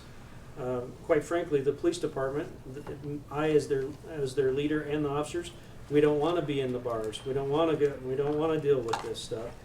However, we are being forced to deal with it a little bit. So we still have an investigatory requirements to meet, in my opinion, very high thresholds. And so for the circumstances you've given me, boy, they were pouring their own drinks. That's no crime. That wouldn't even meet this ordinance, because I would have to prove, 1, they were obviously intoxicated, 2, they were served, and 3, that person is the one that did it. And that's a very, very high threshold to pull. So it goes back to legislative intent. We're not looking to. But the real issue is the guys out there. The way you're going to find them is they're in a wreck, or they're swerving all over, and you give them the blood test and they're a .3, and you say, where did you have your last drink? Right, basically. That's Mayor, how it starts. absolutely not. That is not the circumstance. That would be nigh on impossible for us to go back and, that would take such a, it's not impossible. And if we're in an egregious enough thing, we probably would backtrack it, but that would be done through warrants and other things. This is more about, we get dispatched to the establishment because 5 guys got extremely intoxicated. One decided that he was a Patriots fan, and the others were Broncos fans, and so they pummeled the guy. So now we're asked to come and deal with this, and we ask the legitimate question of, there are 5 beers on this table that are half consumed, and these 5 combatants are all a .35. We probably could have avoided this whole thing before the ambulance crew, the fire department, and every officer of the Casper Police Department dropped what they were doing to come deal with this. Those are the circumstances. So the after the fact, we have a tragedy. That's a very difficult case to prove that this person served that person and they were obviously intoxicated at the time of service. This is, like many misdemeanors, this is an on-site kind of situation. Right. So what has to happen is an event has to occur that attracts the police attention, which is a car wreck, which is some guy driving down the sidewalk, which is a major melee going on in a bar. I understand that. That's how you get involved anyway. If nobody calls the police, the guy doesn't get into a fight, and he drives home with .35, like he's done 800 times, he gets away with it. I understand all that. I'm just concerned about any other person and what people may think about having these parties in their house. Hey, did we lose you? It does bother me. Okay. So the verb, again, Mayor, Councilman, we carefully selected this language so as to preclude people from trying to circumvent Still when there? other persons have said, okay, time out, I see. you shouldn't be served. No, I see. Okay, I've got Charlie, Chris, Jesse, Bob. This wasn't really what I was going to bring up, but it seems that we could fix Dallas's concern by simply inserting the words after and any other person on the premises of a licensed establishment shall sell, serve, give, or take. I feel comfortable with that, of what's listed on there. Just as a- I feel comfortable with that, but also, excuse me for butting in, but I'm kind of rattling around in my brain about how many calls are there where somebody's in a private residence and private party totally overserves them and they ends up in a shooting or a great big fight or something. That's a big problem. But this ordinance, I think, is addressing liquor licenses and that kind of thing. And so that, my concern about private parties over-serving. First off, I appreciate your intent, if I may, that we've got a problem, and we've had a problem for a long time. I'm very disappointed that the DOI numbers are going back up because we were doing well for a while there, it seemed, reducing them. So I think we do have to deal with the over-serving problem. I just wonder, when you're talking with the dealers, I go to bed at 10 o'clock now, so, but it seems to me on a Friday night, these bartenders are just running from one person to the next. And did they talk about the difficulty of trying to pay attention to the state of mind and the behavior of all these people that they're serving when they're just trying to keep up? It just seems like a lot to ask. I'm not saying we shouldn't put the pressure on, because it seems to me what we're trying to do, I'll let you answer the question, but we're trying to really create an incentive for the owners to say, I don't want you to just check the box that you went to a tips training. I want you to actually do the things that you learned to do in the tips training.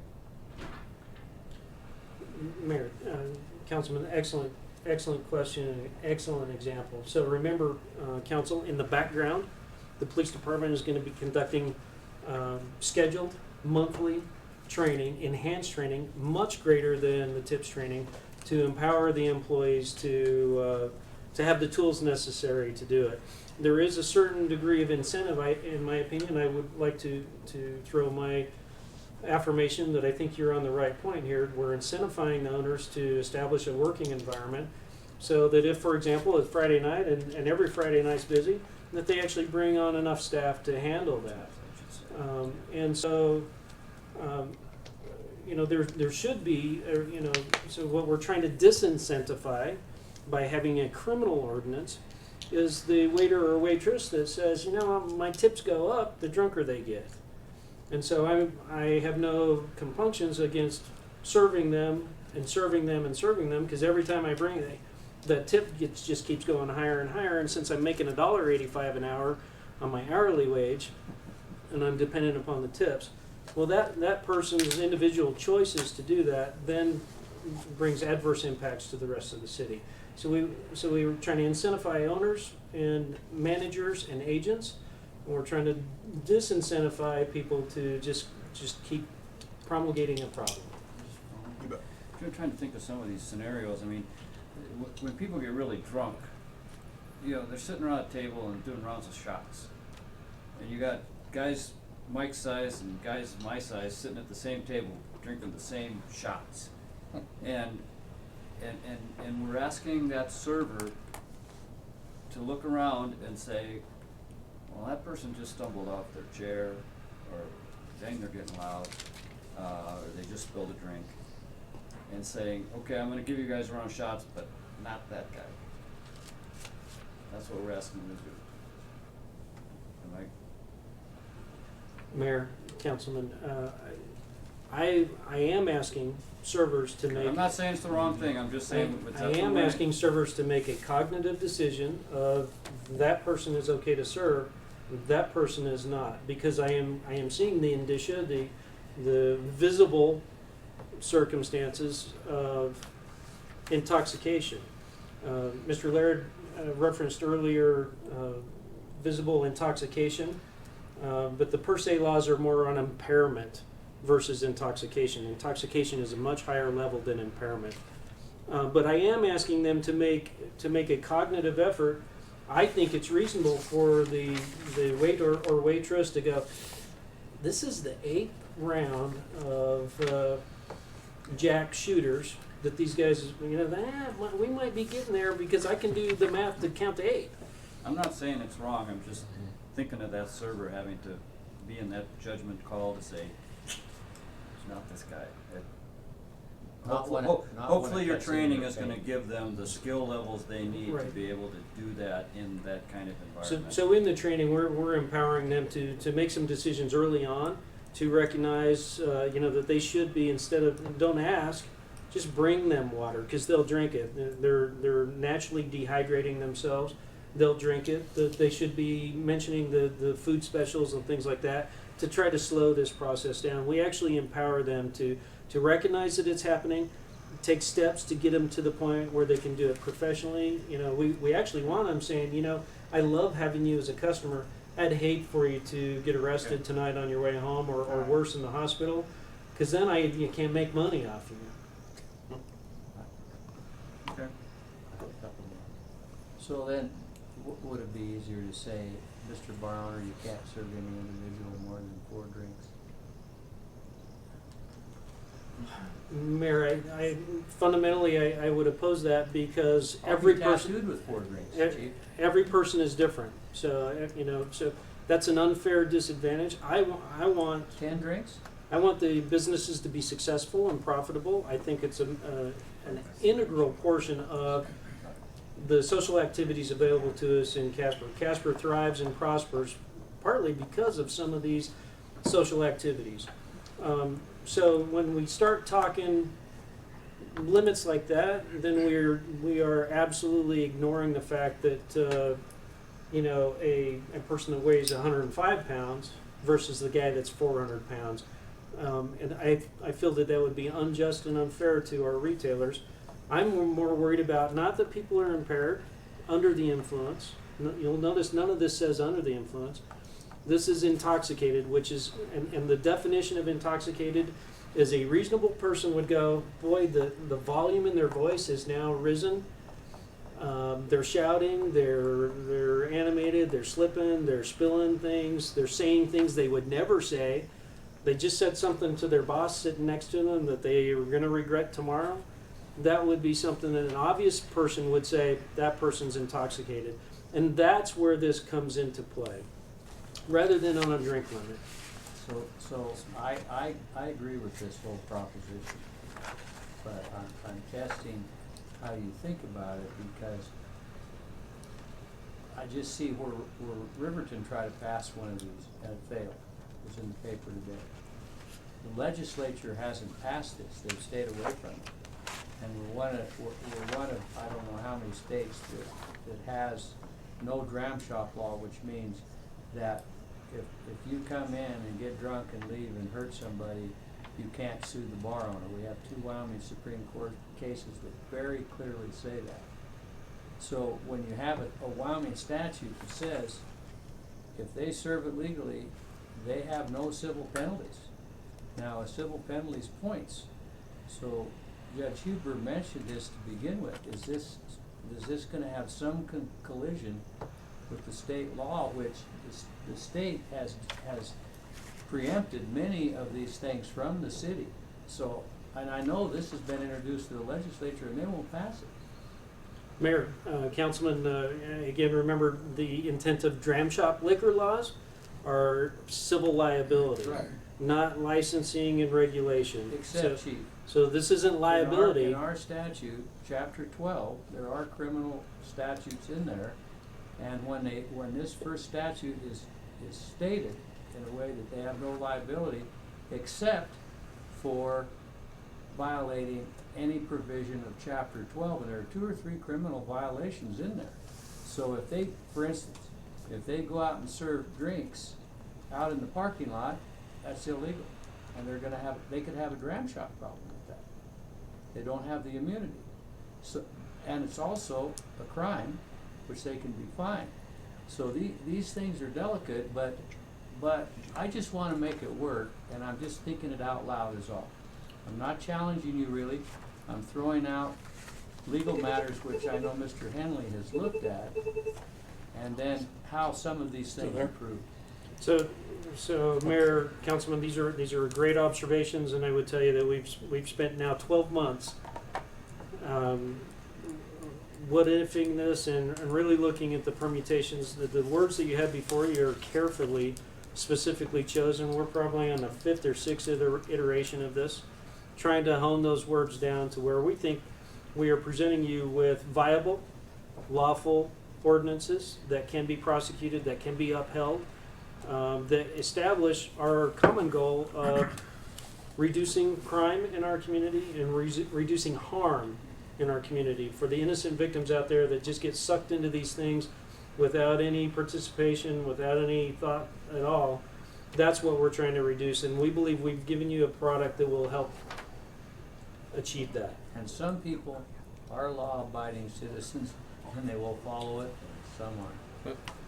Okay, so I got Chris, Jesse, Bob, and Charlie still on, guys. So go ahead, Chris. Thanks. Can you guys hear me all right? Oh yeah. Yep. All right. First of all, just to touch on the rework of this thing, that's the merit system we've had. I don't believe it was ever set up to be anything effective. And historically, we've managed to take a couple liquor licenses, but it was always council action based on activity that never amounted to a demerit level, and there were homicides and those kinds of things at the bar. So I'm glad we're trying to do something. Keep in mind, this is a public safety issue, and Casper's always been notoriously really high with DUIs. DUIs are illegal because when you're impaired, you cause injury accidents, and that's the entire nexus of it. Same with the public intox that's drunk and stepping into traffic. And it's a difficult thing to make a perfect ordinance to address, what's by and large of people's choices. We live in a community where it is just culturalized that you get as drunk as possible when you're out. Bar hopping's real popular. I think the bottom line is, why don't the debate can go on for hours. I say we move forward with what the chief and Mr. Henley have presented, and as we get public input and input from other people involved in this prior to the final votes, maybe it can be fine-tuned from there, but I'd like to see it move forward. Thanks, Chris. Jesse? Yeah, I just have a couple of questions for the chief before we talk about it amongst council and what we'd like to do and how we'd like to proceed. And then the question is, you know, having that person have the point of sale and then give that to an intoxicated person, you know, we have a problem with. But then having a minor drink is illegal, or selling it to them, but the parent could be there, and the parent is the one that's handing the drink to that minor. So, you know, that in and of itself isn't illegal. And to me, I have a hard time with, you know, having somebody get in trouble, I guess, for just handing them a drink and saying, "Here, I know my friend better than the bartender knows that friend of mine." So to see them get in trouble for that, I think would be not fair. You know, of course, if it causes a fight, but that language isn't in there, it's obviously intoxicated, so it's a bit different. So, and then we just met with the legislators, and that wasn't on the agenda on what our priorities are. So I was curious to know why we didn't ask them to pass a state law last week that deals with over-serving and liquor holders. Mayor, Councilman, so when it comes to the parent and child, they already have legal protections that are written into the state statutes, versus the person who is now knowingly taking part in committing the crime. So I still have intent crimes. The parent that is providing a drink to their minor child, that's not a crime, versus the one who has intent to subvert an ordinance that I'm recommending to you. That is an intent crime. When it comes to the state legislature, I would tell you, although I cannot predict the future, I can render an opinion. My opinion is that the state of Wyoming produced a survey that went out statewide recently. In that survey, they specifically asked, and the intent of the survey was, do you think it should be unlawful to serve somebody who's already intoxicated? And I'm paraphrasing it, but that's it. The overwhelming support was in the 80s, I'm going from memory, 87th percentile. And I would submit to you that the intent behind that survey is people are looking at it. And I would, if I were a gambling person, I would probably estimate that in the next in the next couple of sessions, you might see something like, I think that's coming. In the meantime, we have ongoing issues here. Although imagine we dodged one, no pun intended, the other day when our driver of a semi-truck, a loaded semi-truck with a trailer, sent people to the hospital, 4 vehicles involved, more than 4 times the legal limit. These are the things we're trying to reduce the harm that's occurring in our city. So during the 2 weeks that I was in heavy discussions with the retailers on how can we reach this accord and where we're mutually agreed upon this can work for Casper, we had 4 separate circumstances where we arrested somebody at the scene of a crash. An egregious driving incident had happened, and they were a .27, a .21, a .21, and a .20, and all 4 of those identified. I was just leaving there. We're just trying to cut down on those. So remember the intent on this. We're trying to reduce harm in the community. We're trying to engage with the stakeholders to empower them to kind of, let's work together as a community to reduce some of these evils in the community. This is not meant to provide the police officers with opportunities to show up at people's parties and things like that. That's not our intent. Okay. And then just a quick follow-up, if I may. Do you think it would be beneficial of just having some of the meetings that you've already had with the liquor dealers saying, here are the signs of over-serving, here's the effects, letting that run its course to see if that'll reduce the amount of over-serving? Because I can tell you, even last Friday, being at Gas Fight, there's a lady there that was really intoxicated, and they didn't serve her, and she of course got really upset about that. and they had some few words, and I think she ended up getting kicked out. But you know, they're taking it seriously of you telling them not to serve, overserve people. And you know, there's still an incident there that night last Friday of people getting in a fight and everything after that. But you know, all those people drank elsewhere, went there, and then that's where it occurred. So I mean, it's just tough for everybody. Mayor, and so, you know, again, we've met repeatedly with the retailers. We have listened to their frustrations, the concerns that they have, you know, what about this scenario, what about that scenario. Remember again that you know, in the background, what you're not seeing is a heavy commitment towards education. So the retailers actually wanted and recommended to us that we include in these ordinances requirements that every employee undergo training, mandatory training issued by or conducted by the police department, and that there are mandatory signs placed up in their establishments to help us address some of these concerns. You know, I asked them to reconsider that because I didn't want to now have to enforce, you know, showing up at businesses and say, okay, you know, show me all your employees, show me, you know, let me compare that against the training rosters. Oh, you know, 2 of your brand new employees that are just 2 days over the day limit on when they should have had this training, you haven't taken, you know, here's your demerits, here's your penalties. We didn't want it, you know, or, you know, somebody put up a Super Bowl party announcement over top of the sign, you know, here's your violation. We've committed to them that we will provide this training. It's in-depth, it's meaningful training, it's far in excess of the TIPS training.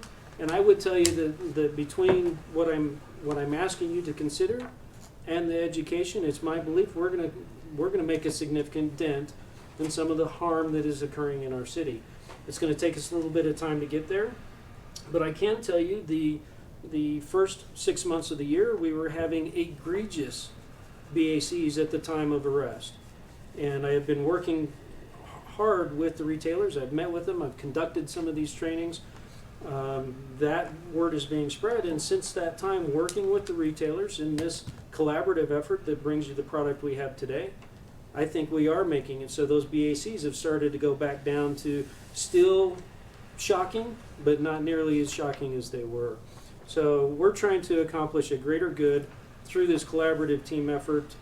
So that education piece going on in the background, you know, we're trying to finalize how that's going to look, but we're predicting, you know, on the 3rd Thursday of every month, the police department hosts this training. Bring your new employees and let them undergo that training. So we're committed to it. We are devoting significant resources to attacking this problem that is not enforcement based. Chief, do you keep this phone? Bob, go ahead, Bob. Thank you. First of all, thank you, John, and thank you, Chief. I know you guys have put a lot of work into this, and it shows. I think we've made some real progress here. One of the things that people have to keep in mind is that the amount of money that a retail liquor license holder has as a dog in the fight is considerably different by an order of magnitude or two compared to a bar and grill license. The bar and grill license has tended to give us a lot of problems, especially some of the recent ones. But in light of that, I guess we've had a really good discussion here tonight, but all we're really doing tonight is saying, do we want to move it forward to a public hearing? And I don't think we're going to solve it here tonight. So I would suggest that we save our comments that we've all written down and move on, even though we're not taking any official action, but. Mine will be quick. I just want to understand how this might practically play out. I was next on the list. Okay. I'm right there. I just want Right to here. know a statistical question. The football fan scenario. So, what we would be giving the officers the authority to do in that situation, if I understand this, is not just cite someone for an assault, which took place in the bar, but you could also say, and this was the person that was providing all this alcohol to this group of people who were all intoxicated, and they could be cited as well. Am I getting it? So we have existing laws that prohibit public intoxication from assaults and batteries, things of that nature. They can be held personally accountable for that. This adds an additional layer of protection in there that allows a citation to be given to the person who knew that they were intoxicated and kept adding to the problem. You wouldn't have to actually observe them serving the alcohol. Mayor, Councilman, Am I right? so to be a lawful investigation where misdemeanor crimes have very specific criteria by which we make arrests versus summons and citations and things of that nature. So to arrest somebody, we have to reach a level of probable cause that we personally saw a misdemeanor occur. So the average thing that you're going to see is not a waiter or waitress being cuffed up and paraded out in front of their employers. You're not going to see that. Okay. That this is more of, hey, here's our case, here's what we know, here are the facts, here's a citation, and we address that through the judicial process. But you would be able to cite when you couldn't before. Yes. Okay. And I'm good too. I'm good. I think it's a good thing. It's a quick. Could you tell me, Chief, if you have it available, when you mention these people that are such high levels of alcohol and drive people to arrest, do you have an idea of an average age there? Mayor, Councilman, I actually have that information when it applies to DUI arrests. The state just published their 2017 alcohol report. There is relevant information in there. So I can make that available to you. That is broken down by age. There is that age of 25 to 35 that kind of leads to, when people are a little bit more prone to youthful indiscretion. When you reach my age, you're much less likely to do some of these stupid things. But Of course. so I will try to make that available to you. But I do think that the idea of somehow lessening the amount of dangerous people who are dangerous because of overconsumption of alcohol is a darn good idea. I support this moving on. I just know what happens when people start thinking about it and all of the arguments that can be used. So I would like to see this ordinance succeed, be constitutional, and be in line with state law. So is everybody good moving forward? I will offer that Thank as an goodness. amendment to add that language. About private residences. So, Yes. On the premises of a licensed establishment. So Mayor, Councilman Powell, I would just ask you to remember the circumstance that does frequently occur, which is sometimes that transaction, that knowing occurs outside of the very specific boundary. I believe the premises would include a parking lot, would it not? So, and again, in my most of the liquor license, when it comes to an interpretation of the law of what can happen with it, is the alcohol serving area. So there's actually lines on the architecture. But I personally, I can, if I had to, I could probably produce videotape from years back of running operations where that is exactly, they were rejected. They went around the corner of the building. They solicited their friend. He went in and did it, and for the profit. I have good footage of that. So it does happen. I'm trying to reduce loopholes where I can. That was not brought to you. Maybe there's another solution. That was not brought to you to refute your recommendation. I just wanted you to be aware of the thought process that went into this. Just want to thank the chief, and I want to thank John working with the last year with these guys and the retailers. I know I've met with a couple of the retailers before. They've been working on it, and I really appreciate their efforts and time and effort they've put into it. So, Jesse.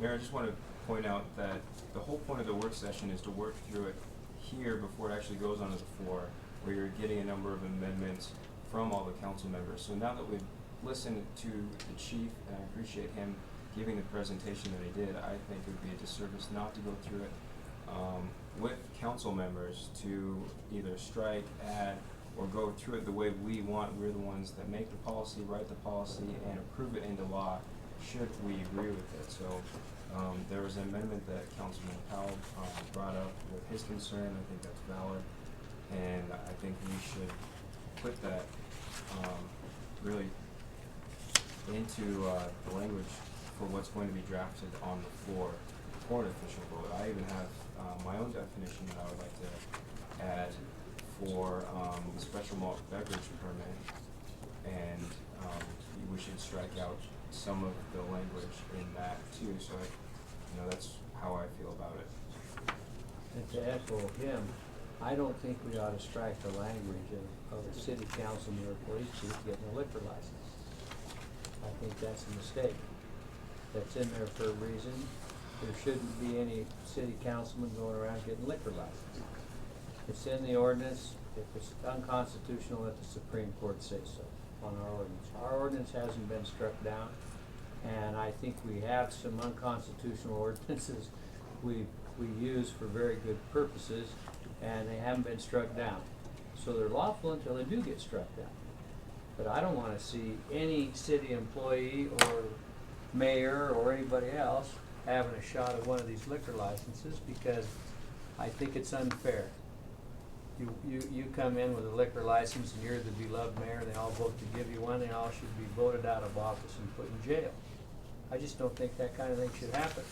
So I would really like to see, John, not taking that out. I don't even know what the reasoning would be to take it out. It's unconstitutional, let the Supreme Court say so. But there aren't going to be too many challenges on that. If some mayor decides he wants a liquor license and applies and wants to take it down to the Supreme Court and they say, yes, you're the beloved mayor, we want you to have one of your own liquor licenses, let them say that. But I don't want to say that. Can you? Just to say, the problem with all of us going line by line and suggesting changes is that, one, none of us are gonna really agree on anything. But two, we almost need to be giving thumbs or voting on whether we want to make that change. And those are kind of the things that need to be out on the floor so that it's, so that we have our say in our vote, and then we close that discussion and move on to the next question on there. So it's just really hard to make a bunch of changes here without having that closure of an official vote to stop that conversation and move to the next. There's only two changes that I see in this whole thing. Yeah, so I would email those to each other so that you guys can see them and be prepared for them when you vote on this. Email's not, that'd be a public meeting at that point, so then I don't have any violation of that has been done in the past. Carter, what would your suggestion be? Well, I think if council is comfortable with us preparing it for formal consideration, that direction would certainly be helpful. I do think if there are potential amendments that you would like council to see in advance of the meeting, we could certainly facilitate that submittal, if you will, and we'd be pleased to do so, and in preparation for the first hearing and potential amendments that the first reading would generate. Could we have line item statute? Absolutely. Line numbers on it, so if you Sure want to do can. something. Yep. The other problem I got is, you can't hear these microphones. You can't see what's going on in here. And besides that, we can't take action in a work session. Plus, when would this be coming to the live council? can't hear these. Votes on it? Mr. Mayor, Councilman, that'll be in the new year. Yeah. January will be public hearing, first reading. We can establish the date for the public hearing potentially next week, and then go from there. So I'm good with you doing that. So, I vote for that. Mr. Mayor, absolutely no question, we can't take official action in work sessions. But I do think that what we can do is sort of provide some guidance and see what our consensus is at a given point in time, realizing that people might change their minds. The case is never over until it's over, until it's finally submitted to you. And in terms of going through this, worrying about going through this hundreds of thousands of lines, line by line, I've only heard about 2 or maybe 3 things that people are concerned with here today. One being the private residents exception, or, you know, making it clear that this only applies to licensed establishments, and the issue that, you know, and a horrible thing here, but, you know, Dallas and I seem to agree that, you know, I'd like to see the thing about the cops and the councilmen and commissioners staying in there, because I see a real problem with having the regulatory body regulating who gets something, and, you know, and one of the member of that regulatory body comes in and applies for something. That's different from, for instance, if Mike Reed foolishly decides that he wants to get back onto the council, which he was reminding me today that he was never again going to do that. But, you know, if it's a currently licensed person, that's, you know, that's one thing. But, and that's not precluded by the existing language. But I absolutely think that, you know, we can sit here and kind of see what our current consensus is. There is one other thing, since I'm talking here, that, you know, John, I am concerned about what Dallas mentioned about this, that the State Dram Shop Act says there's no dram shop liability for alcohol that was legally sold. And I think that that my concern, and I think that Councilman Laird's concern too, is that if we create an ordinance that says it's illegal to sell to somebody who's already intoxicated, that takes that out of that protection under the state statute. And I don't, if you want to answer that now, you can, but I'd be interested in that when we... It's Title 12 of the state statutes, not Title 5 of the Casper ordinances. That's the distinction. Illegal under Title 12 Under of the state statutes. statutes. And that language is clear in the statute?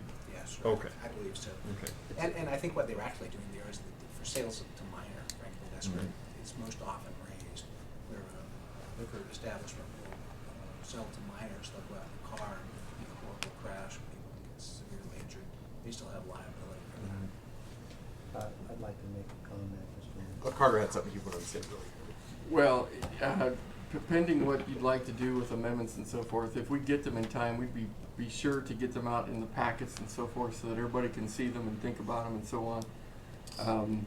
To talk about the amendments via email with everybody communicating and chipping in and chiming in on whether or not they work and so forth, that definitely would be a meeting issue, and we certainly couldn't encourage.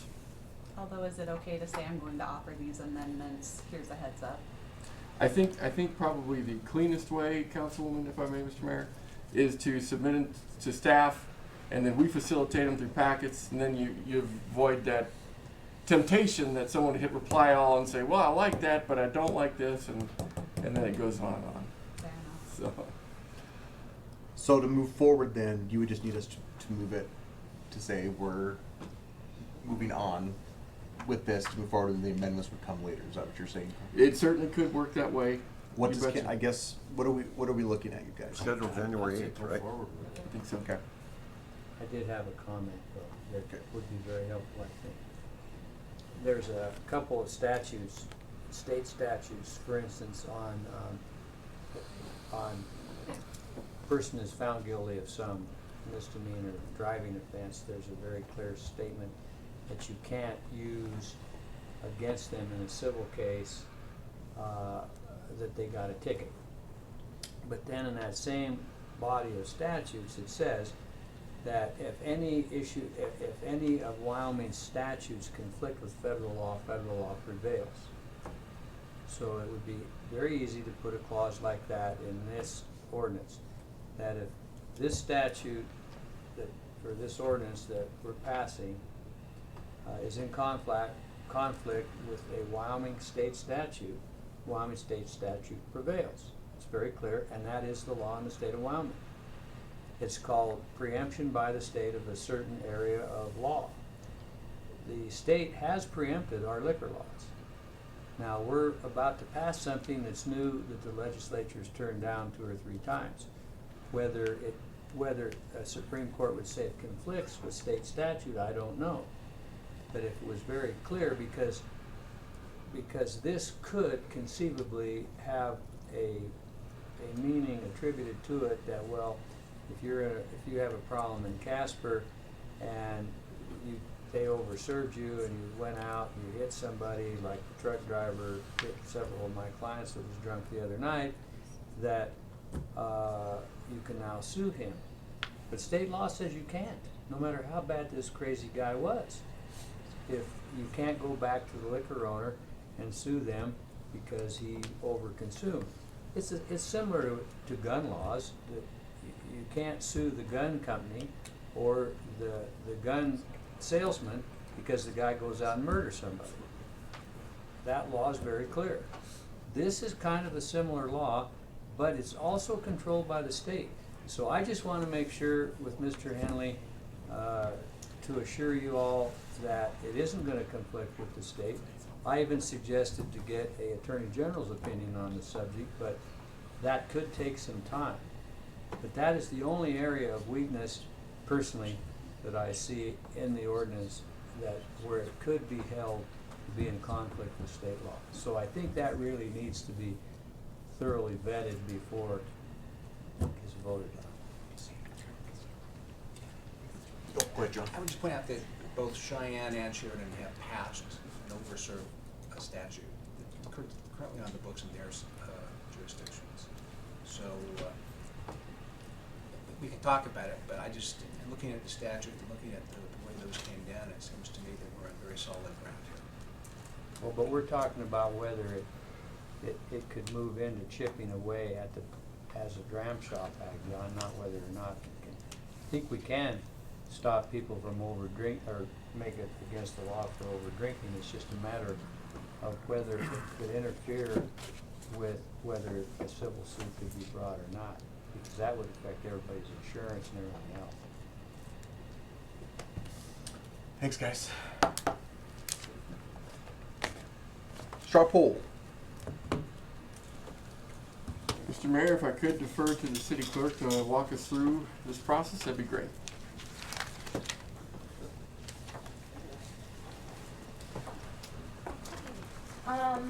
All of the council members and council member-elect have received envelopes that have mayor on it. At this point, we would just ask that you fill those out, and then we'll go back and count them, and then depending on that, we'll go through the vice. So per discussions in previous work sessions, it was stated that the council members who would be leaving would not be voting, so they had not been given envelopes. I'm not sure if that's still how they want to handle it. Mr. Mayor, we do need direction if ballots need to be distributed. Council would. I think the way they're distributed now is perfect. Okay. I can collect those. Post them. You need to stand.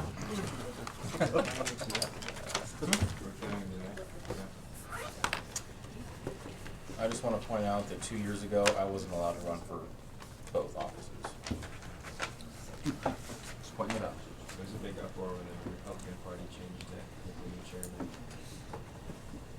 So I went for mayor, and then I said, well, then if I don't get up with vice mayor, it was big to do. I wasn't allowed to do it. Well, we don't have rules, so I'm not even sure any of it's proper. We make our own rules according to state statute. Well, but we don't have a mayor. That's the point. You have nothing in writing. Statute says we make up our own rules. The rule is that there is no rule. But you have The rule to is there is no rule. Yeah, you have a rule that is passed and then it's put out. I don't care, but seems I changed it. I turned it in already. For what it's worth, John, I agree with you. That would not be fair. Well, I mean, that was the tradition, and then the year that it was when Kneen got the mayor position. Oh, because she was. That was what was the norm. You know, if you didn't get the mayor, then you run for vice mayor, and then I was told that was Two unfair. separate elections is what you're saying. Yeah, it wasn't fair to run for both. You had to pick one or the other. I'm not sure we've always done it exactly the same. 7 years. Well, you have it, that's why you need rules. We You can't. really do need a set of rules. We're 9 adults. Right, and that's how it used to be, and then except for 2 years ago. Well, Except for 2 years ago. That's the kind of thing, that's the kind of thing Bob Keith Goodenough will sue you over. nothing is done I'm until gonna it's draft a set of rules. done in a formal That's right. session. You know, and you might say, oh yeah, I support this guy, and then, go. Yeah, you could end up in session and say, wait a minute, I want to run. And you can do that. Yeah.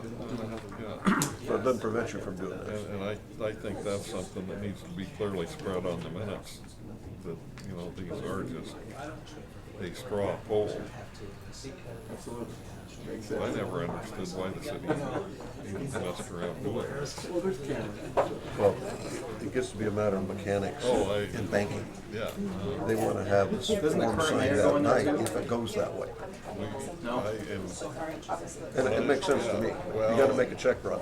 When I was in the county attorney's office, Dan Burke, his term expired at midnight. Burke was elected to take over at midnight. And everybody that serves as a deputy, their term expires when the elected guy expires. If there's a homicide at 8 minutes after midnight. Whose is it? Yeah. And that no shit happened. And the other complicating factor was that Bert and I, we were actually having a break. In no condition to be there. In no condition to be responsible for anything. And of course, that was in the days Did you see the news article about the gambling thing that just came unless out? it happened, just know which part of it. District attorney. But, yeah, that is, that's a problem.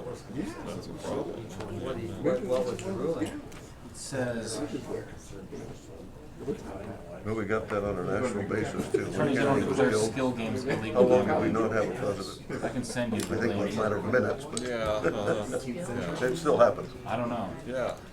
That's right. Well, and everybody always tormented Alexander Bale for what he did from Reagan. What was it? I'm in charge? But I am in charge. Well, but actually, I thought he did the exactly correct thing at that point in time. He said, no, there are,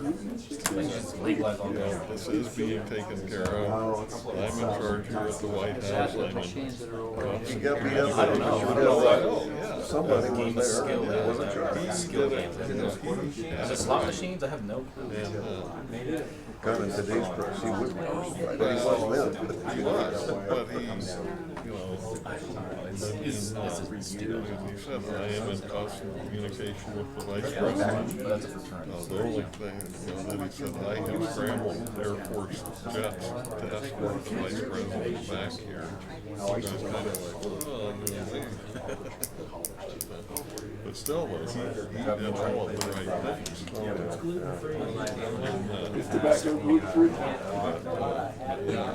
But he did get kicked around. Oh, man, I remember that. Still game, and being able to get money, you get a prize, a reward, and you have a fee to play, right?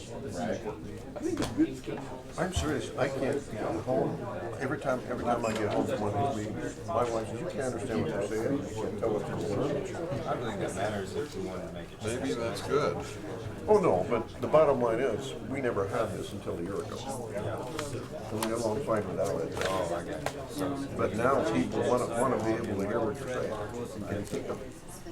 And it's not much better out there, and people don't see it. Ladies and gentlemen, I think we're back. If we could get some time for Florida again. So the new mayor will be Charlie Powell. God, I'm shocked. Did you run for the job? So at this time, we I would should have like said, to- full disclosure, I am gonna miss 3 meetings, possibly as many as 5 in 2019. But that's been my pattern, and so maybe I should have said that before you all voted, but just heads up. So this time we would like to go through and do the vice mayor poll. So what is the rule? Can you run for both offices? Yes. And that is a Just this rule year, though. somewhere. Except for me.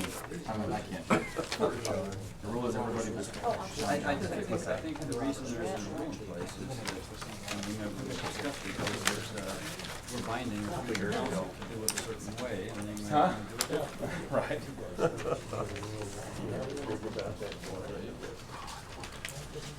Thank you. Now you guys have to wear a straw hat when you come. And Ray, apparently. Well, somebody nominated him. His name's on there. No. Nobody's gonna get that record. What, do you have 12 mayorships? 12 years. 47 years on the council. Bertolio was 3. It's starting to feel like 100 years. Well, she was 4. I know, but I think Dallas, even though it was, Paul, even though he was 17 years, I think he was only mayor. I think it was 17 years. But I think he was only mayor 3 times. Right. I don't remember, was he? Yeah. I think Kathleen served more than once too, didn't she? Or did she? That I don't remember. Yeah. I think Reed did too. I think he served more than one term as mayor. He said Mike said he served twice as mayor. I think there've been quite a few So are you that have running for served. vice mayor? Somebody nominated me. So how does this affect your retirement? 12 years and you've lost money, right? I'll just work a little bit more. More ways than One one. nominated. Somebody.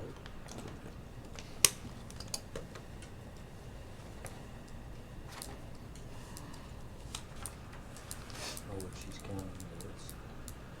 Yeah, you were talking about Reagan. Reagan was shot. I always thought Huh? Well, there's there no- was a high see, there's no watermark rule that says a non-council member press. can't run for The mayor. ABC coverage, when they're sitting there, There's no, live, there's nothing that says and that these this. guys are jamming these pieces of paper in front of, I forget what the It should be a council member. anchorman's name was. And he's saying, Which- we have verification, we have verification.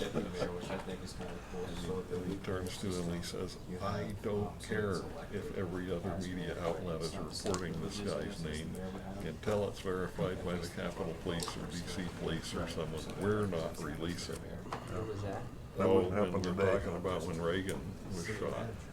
And the ABC News anchor Oh, man, they had to swallow I it. think was Reynolds or Howard Case. No, they had a deal on the other night about the King, guy did you want me that to did close all or that, anything? and then how he had to come back. and- Yeah, well, but the ABC anchor man sat there and, and these guys are yelling at him, here's the guy's name. And he says, I don't care if every other media outlet is reporting this, but we're not reporting it until it's verified. And I thought, Not done that way yeah, anymore. no. Nothing has to be verified. It's some anonymous source we can't Yeah. reveal told us something was along those lines, and we can Yeah. never trace the source. You got the famous unauthorized source. Yeah, Yeah, yeah, but,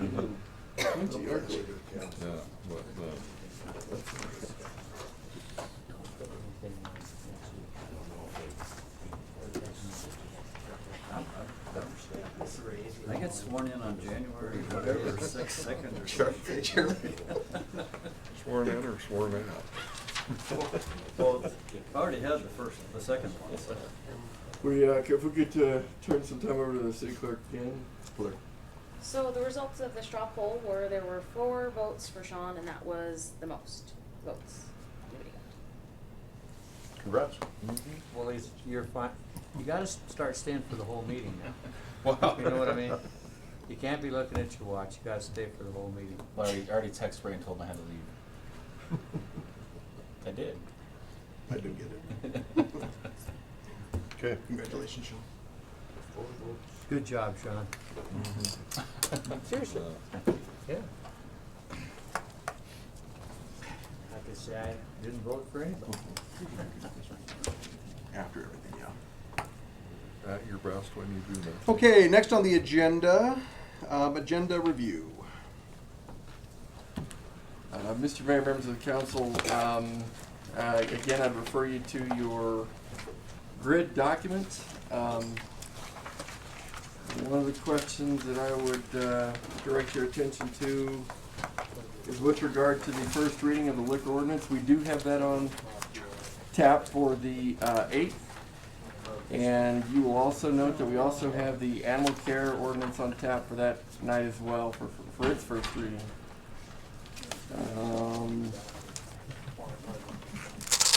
December 18th will be the last meeting of the year. And beyond that, I really have nothing else to add. Okay. Well, let's see, I guess I'm up. So, Chris, you'll be excited to hear that we had a WHAM board meeting, and I have 5 pages of notes from that meeting. I'll try to cover it in about 30 seconds if I can. Well, that might be a little tight. But the board expressed support for the governor's supplemental budget that will include $20 million of consensus funding. If you all know, we haven't had consensus funding for the past couple of years. And there's also a move to increase direct distribution by $5 million. And we'll see if the governor's budget will receive support. I will just quickly talk about bills that WHAM is going to be monitoring and supporting. Tobacco labeling on the reservation, we're monitoring. The Gaming Commission creation, we are monitoring. There's a concern about, and Chris is much more up on this than I am, the possibility of municipalities surrendering some control over the gaming process. And would there be additional cost in municipalities to enforce other kinds of gambling operations? And so those things we're just going to be watching. There is a lot of movement on public records requests, as you all know, and we are monitoring those efforts as well. They're primarily focused on state agencies and the obligations they have to produce records in a timely manner, but they also affect us in terms of our requirements to produce. We, of course, support the omnibus water bill that will provide funding for major water projects. We support a bill on the judiciary is hearing on municipal court and increasing the discretion that judges have. We are supporting a bill that will clarify what it means to be a seasonal employee, because workman's compensation has been a serious matter for all communities that have seasonal employees. We have employees that mow the lawn over the summer and then get unemployment compensation the rest of the year, and it's because the statute is vague, and so this seems to clean that up a little bit and clarify. Basically, it allows employers to designate a certain position as a seasonal position and then be relieved of that obligation. Corporations did pass the Surface Water Act proposal 10-3, and of course we all support that. We all know how much the problems that we face in that area. This community development districts bill is something we're all going to have to learn a little bit about, and it's going to affect us in the future. WHAM's decided to monitor it, even though there's been pressure for us to support this. I don't really want to get into all the details, but basically it's a way to create an area of the city that taxes itself to provide services beyond what the city would provide. And so, but there are a lot of concerns about wealth disparity and creating zones where certain things are present that the rest of the community doesn't have, and then would everyone in the city have access to those facilities, et cetera. We're also monitoring blockchain bills. There are 3 of them coming through. Let's see. We support, WHAM elected to support the lodging tax, which would tax lodging at the state level at a 5% level, and 3% of that would go to the Office of Tourism. Then it got difficult in terms of, well, what if a local municipality has a 4% tax already in place, how much of that 5% do they get? And so we're going to have to watch all of that because there's a potential for the local tourism efforts to somehow be affected by that negatively if it goes in the wrong direction. We are monitoring, as you all know, there are several bills under consideration that we talked about last week about how to fund cities and towns, and the WAM board did agree to support the bill that would increase the sales tax to 4.5%, with the first $50 million going to the local municipalities of that increase. And but we would lobby for it to go up to the 52.5 that we have been receiving, because it's basically a way to fund the direct distribution rather than use the legislative, what's the name of that? Basically the Above the cap. Well, no, it comes out of one of the LSR savings funds. Yeah, the LSR fund. Yeah. So we support that. We are supporting the internet sales tax proposal.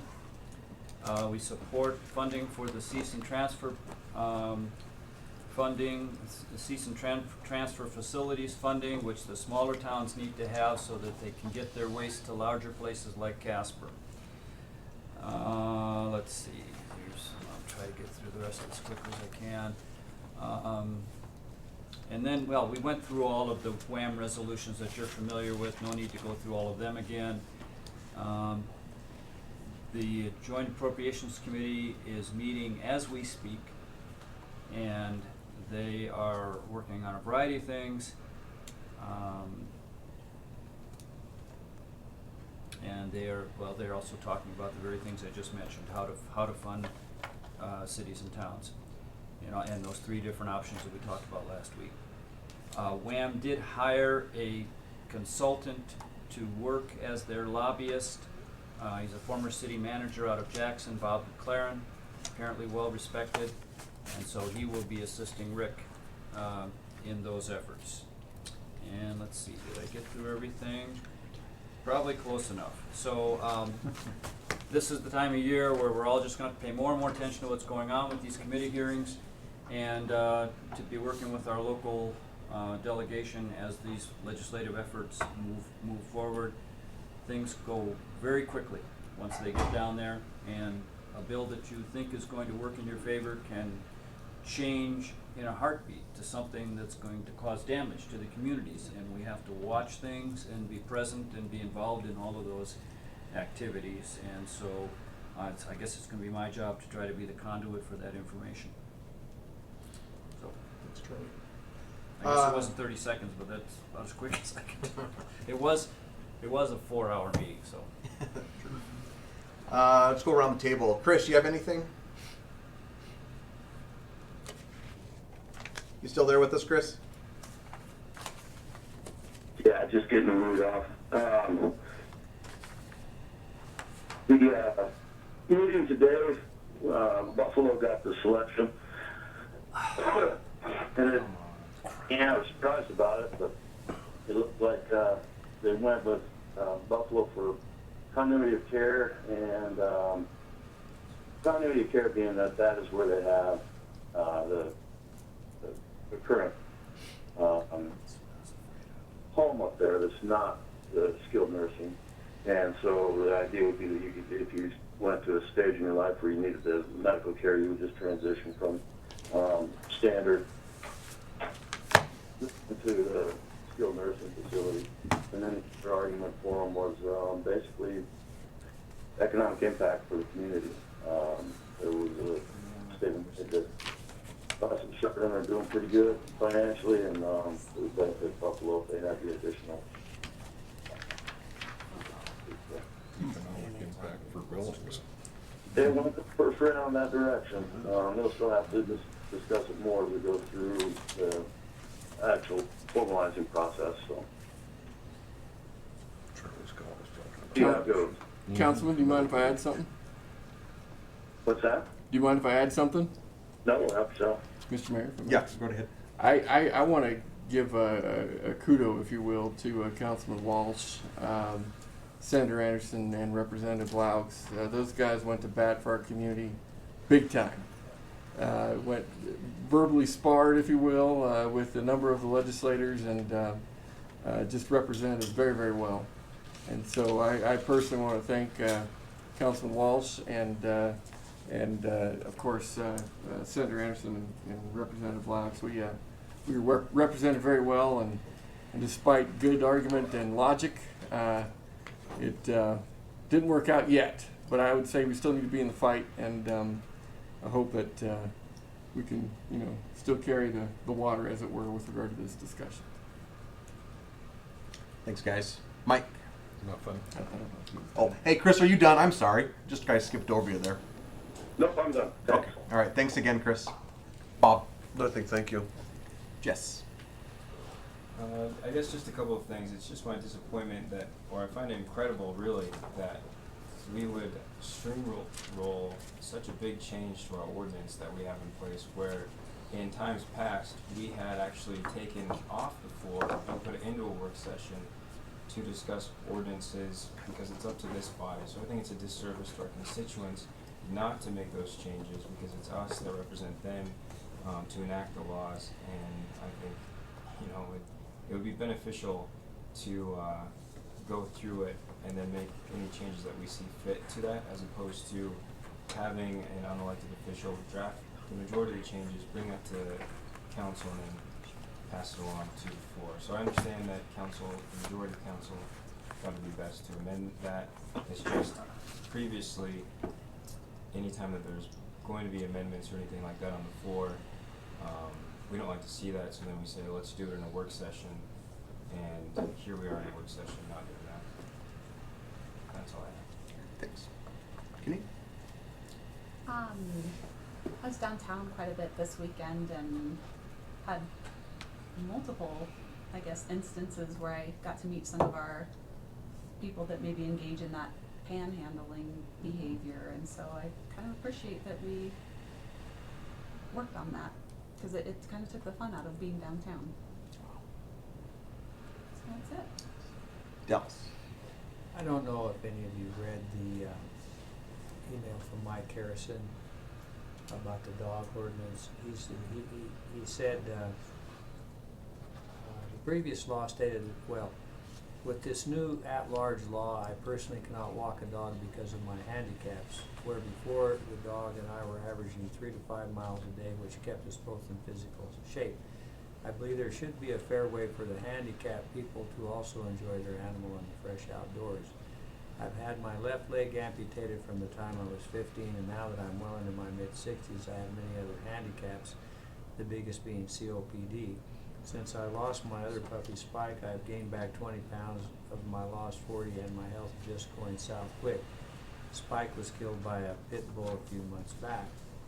I don't feel that I should try to own either a puppy in my condition, which I desperately need, the way the at-large law is at this time. I've tried walking dogs with a leash, and it's very unsafe with my present handicaps. I have followed the rules when with walking my dog and tried to be courteous to others. I'm sure there are many other ways out there in this similar conditions, and I would ask for your consideration in this matter. This is something that's got my world completely turned upside down, and I don't know what could be done for handicapped people that can't walk a dog on a leash, but I would certainly like to see some attempt made, because I have really seen some cool stuff. There's a little gal that is in her wheelchair, and she's got the dog, and she stopped at the light, and it was not a very good day to be in a wheelchair. She had the little dog, and the little dog started taking a poop, and she didn't see that, and she drove off, and the leash came off the dog. And she got clear up the street, realized she'd lost the dog, and she had to whip back around, and I'm sitting there. I didn't even really know what to do. Finally, somebody came up and helped her put the leash back on the dog. They ignored the dog poop and took off. And I thought, there's just people out there that our city should be helping in some way, and they're handicapped people, because they just have to do things differently. I don't know what to do about people like Mike who can control a dog and train it properly, and it's non-violent. And then the interesting thing is his dog gets killed by a pit bull who wasn't on a leash, that was apparently at large. And he said, if you recall, he said that dog was like a son to him. And I just feel sorry for the guy, and I hope when some people give some thought to maybe how that can be remedied in this ordinance for people like Mike. I do agree with Jesse. We're the actual lawmakers, not our employees. Our employees come in, tell us what to do.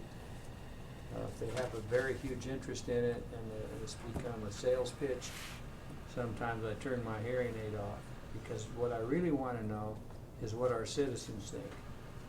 If this is a cram down on the citizens, I'd like to know that, because I don't think we ought to be cramming anything down on the citizens. Wyoming is a different sort of place. I did send Harshman a question to see what the legislature has done in this regard in the past, because what I really think is this is the kind of law that should be statewide and not, it's like our smoking ordinance where people have left, gone to other bars outside our city limits, and our people have lost money and we've lost sales taxes because we wanted to cram down what some bar owner, how he could run his business. And so but I agree. I don't want to see drunk people hurting people on our streets and sidewalks. And it's something that has to be addressed. I don't know why the legislature won't tag it. I don't know why Riverton failed to pass it. I didn't know, as Henley says, that Cheyenne had such an ordinance, or I would have called Marion Orr and asked her about it to see if it needs tweaked or how well it's running. But there just matters that we as, and this is more for the new people than us going out, we're the ones who are the politicians who have to take the political heat. And so the staff doesn't run the city. We take this, and God bless the staff, we take the recommendations, they give us information, but we finally have to crunch that big idea of how we handle this, irrespective of what anybody else says. I've always tried to guide myself about what I thought our constituents wanted. With the respect to this particular ordinance, Mr. Mayor, I'd like to see it done like we did another one, where you have a public meeting about it. People come in and tell us what they think about it. We have 3 of them. That's after the ordinance is rolling. But that doesn't give us opportunity. We can have opportunities to amend any of it during that time too. Right. So I mean, we do get an opportunity for the three public hearings, and then during that time we can look at it and we can say, okay, we can tweak those things. Yeah. So I understand what you're saying. Okay. So anyway, thank you for giving me the time to see if I can do something for Mike Harrison. On the same day that we had the WAM board meeting and we met with the legislators, I started my day meeting with the developers and Liz and her staff talking about opportunity zones. And we're going to hear a lot more about opportunity zones in the future. Basically, it's a system where people have capital gains that they've earned with investments, and if they invest those gains in certain areas that are designated by the governor as areas that are underdeveloped, or there's some term basically, not blighted, but areas that need development, that are under low economic status, they get a tax break for doing that. And so there will be multiple opportunities in the next several years for individuals to identify projects within those opportunity zones, which includes essentially all of Casper west of Beverly, as near as I can tell, and invest money in those areas. And it could be anything. Could be housing development, could be a retail development, could be a facility of some kind. And there are also opportunities for multiple investors to pool money and all get a tax break by building something in these zones.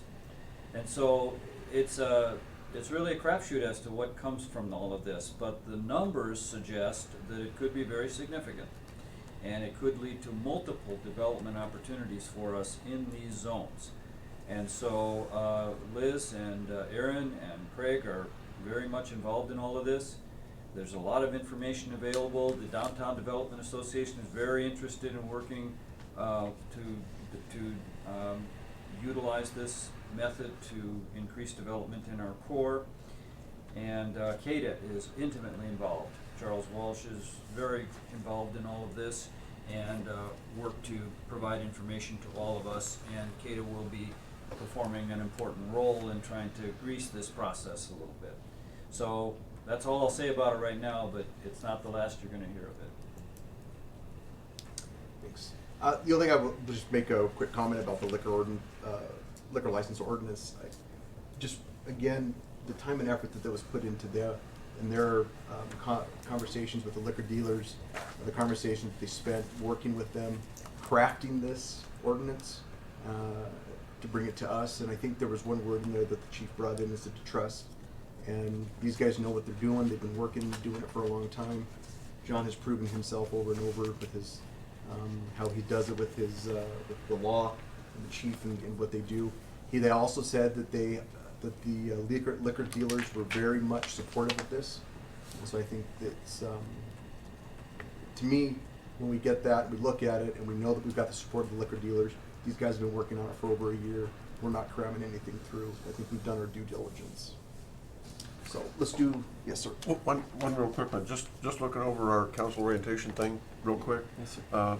Perhaps when Wallace talks about Robert's rules under BI, maybe we ought to put the chapter in there, because we've got 10 or 12 pages of council rules that typically are not brought up a great deal, but we do have council rules that are written, and we're supposed to follow those. And that'd be a good place to put them with Robert's rules this year. He wants to do that, so. The rule was that there wasn't any rules. Now you're saying they're secret. Well, these are secret. You certainly didn't get a copy. It's always good to have a rule for the council. If you're not following it, They're really you're old. paying back and not useful. Like time limits that people talk. Exactly. Double secret probation. I said out of love. I tried to get you to pass what they have in Congress. You get 5 minutes, and then you call the next day, and that guy has to stop. All right, we got a special meeting to do real quick. Do we need to go out there? We're just doing it in here. So I now call the December 11th, 2018 special council meeting to order. Council members, please raise your hand. Presence. Chair to entertain a motion to, by minute action, excuse the absence of Councilman Johnson. So moved. Second. Moved by Councilman Hopkins, seconded by Councilman or Vice Mayor Powell. All those in favor say aye. Aye. All opposed, same sign. Motion passes. Can you leave the elected councilman in? Oh, we're It's not not doing exec yet. This is just a special But one. can you leave him in for the exec? I don't think we can legally. We can't have the elects in for the exec, no. Chair to entertain a motion to adopt a resolution authorizing a contract for professional services with the Thomas F. How do you pronounce that? Duchin and Associates, Inc., doing business as River Oaks Communication Corporation. So moved. Second. Moved by Councilman Hopkins, seconded by Vice Mayor Powell. All those in favor say aye. Aye. All those opposed, same sign. Motion passes. A notice of an executive session to take place at this date during the meeting was given. We have a matter to discuss regarding real estate transaction and personnel.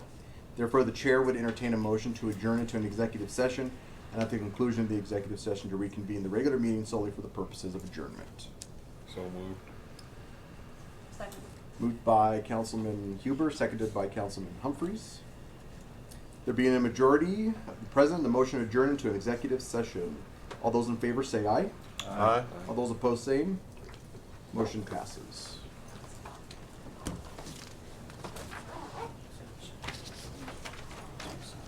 See y'all. Have a good trip. How long do you think this is gonna be?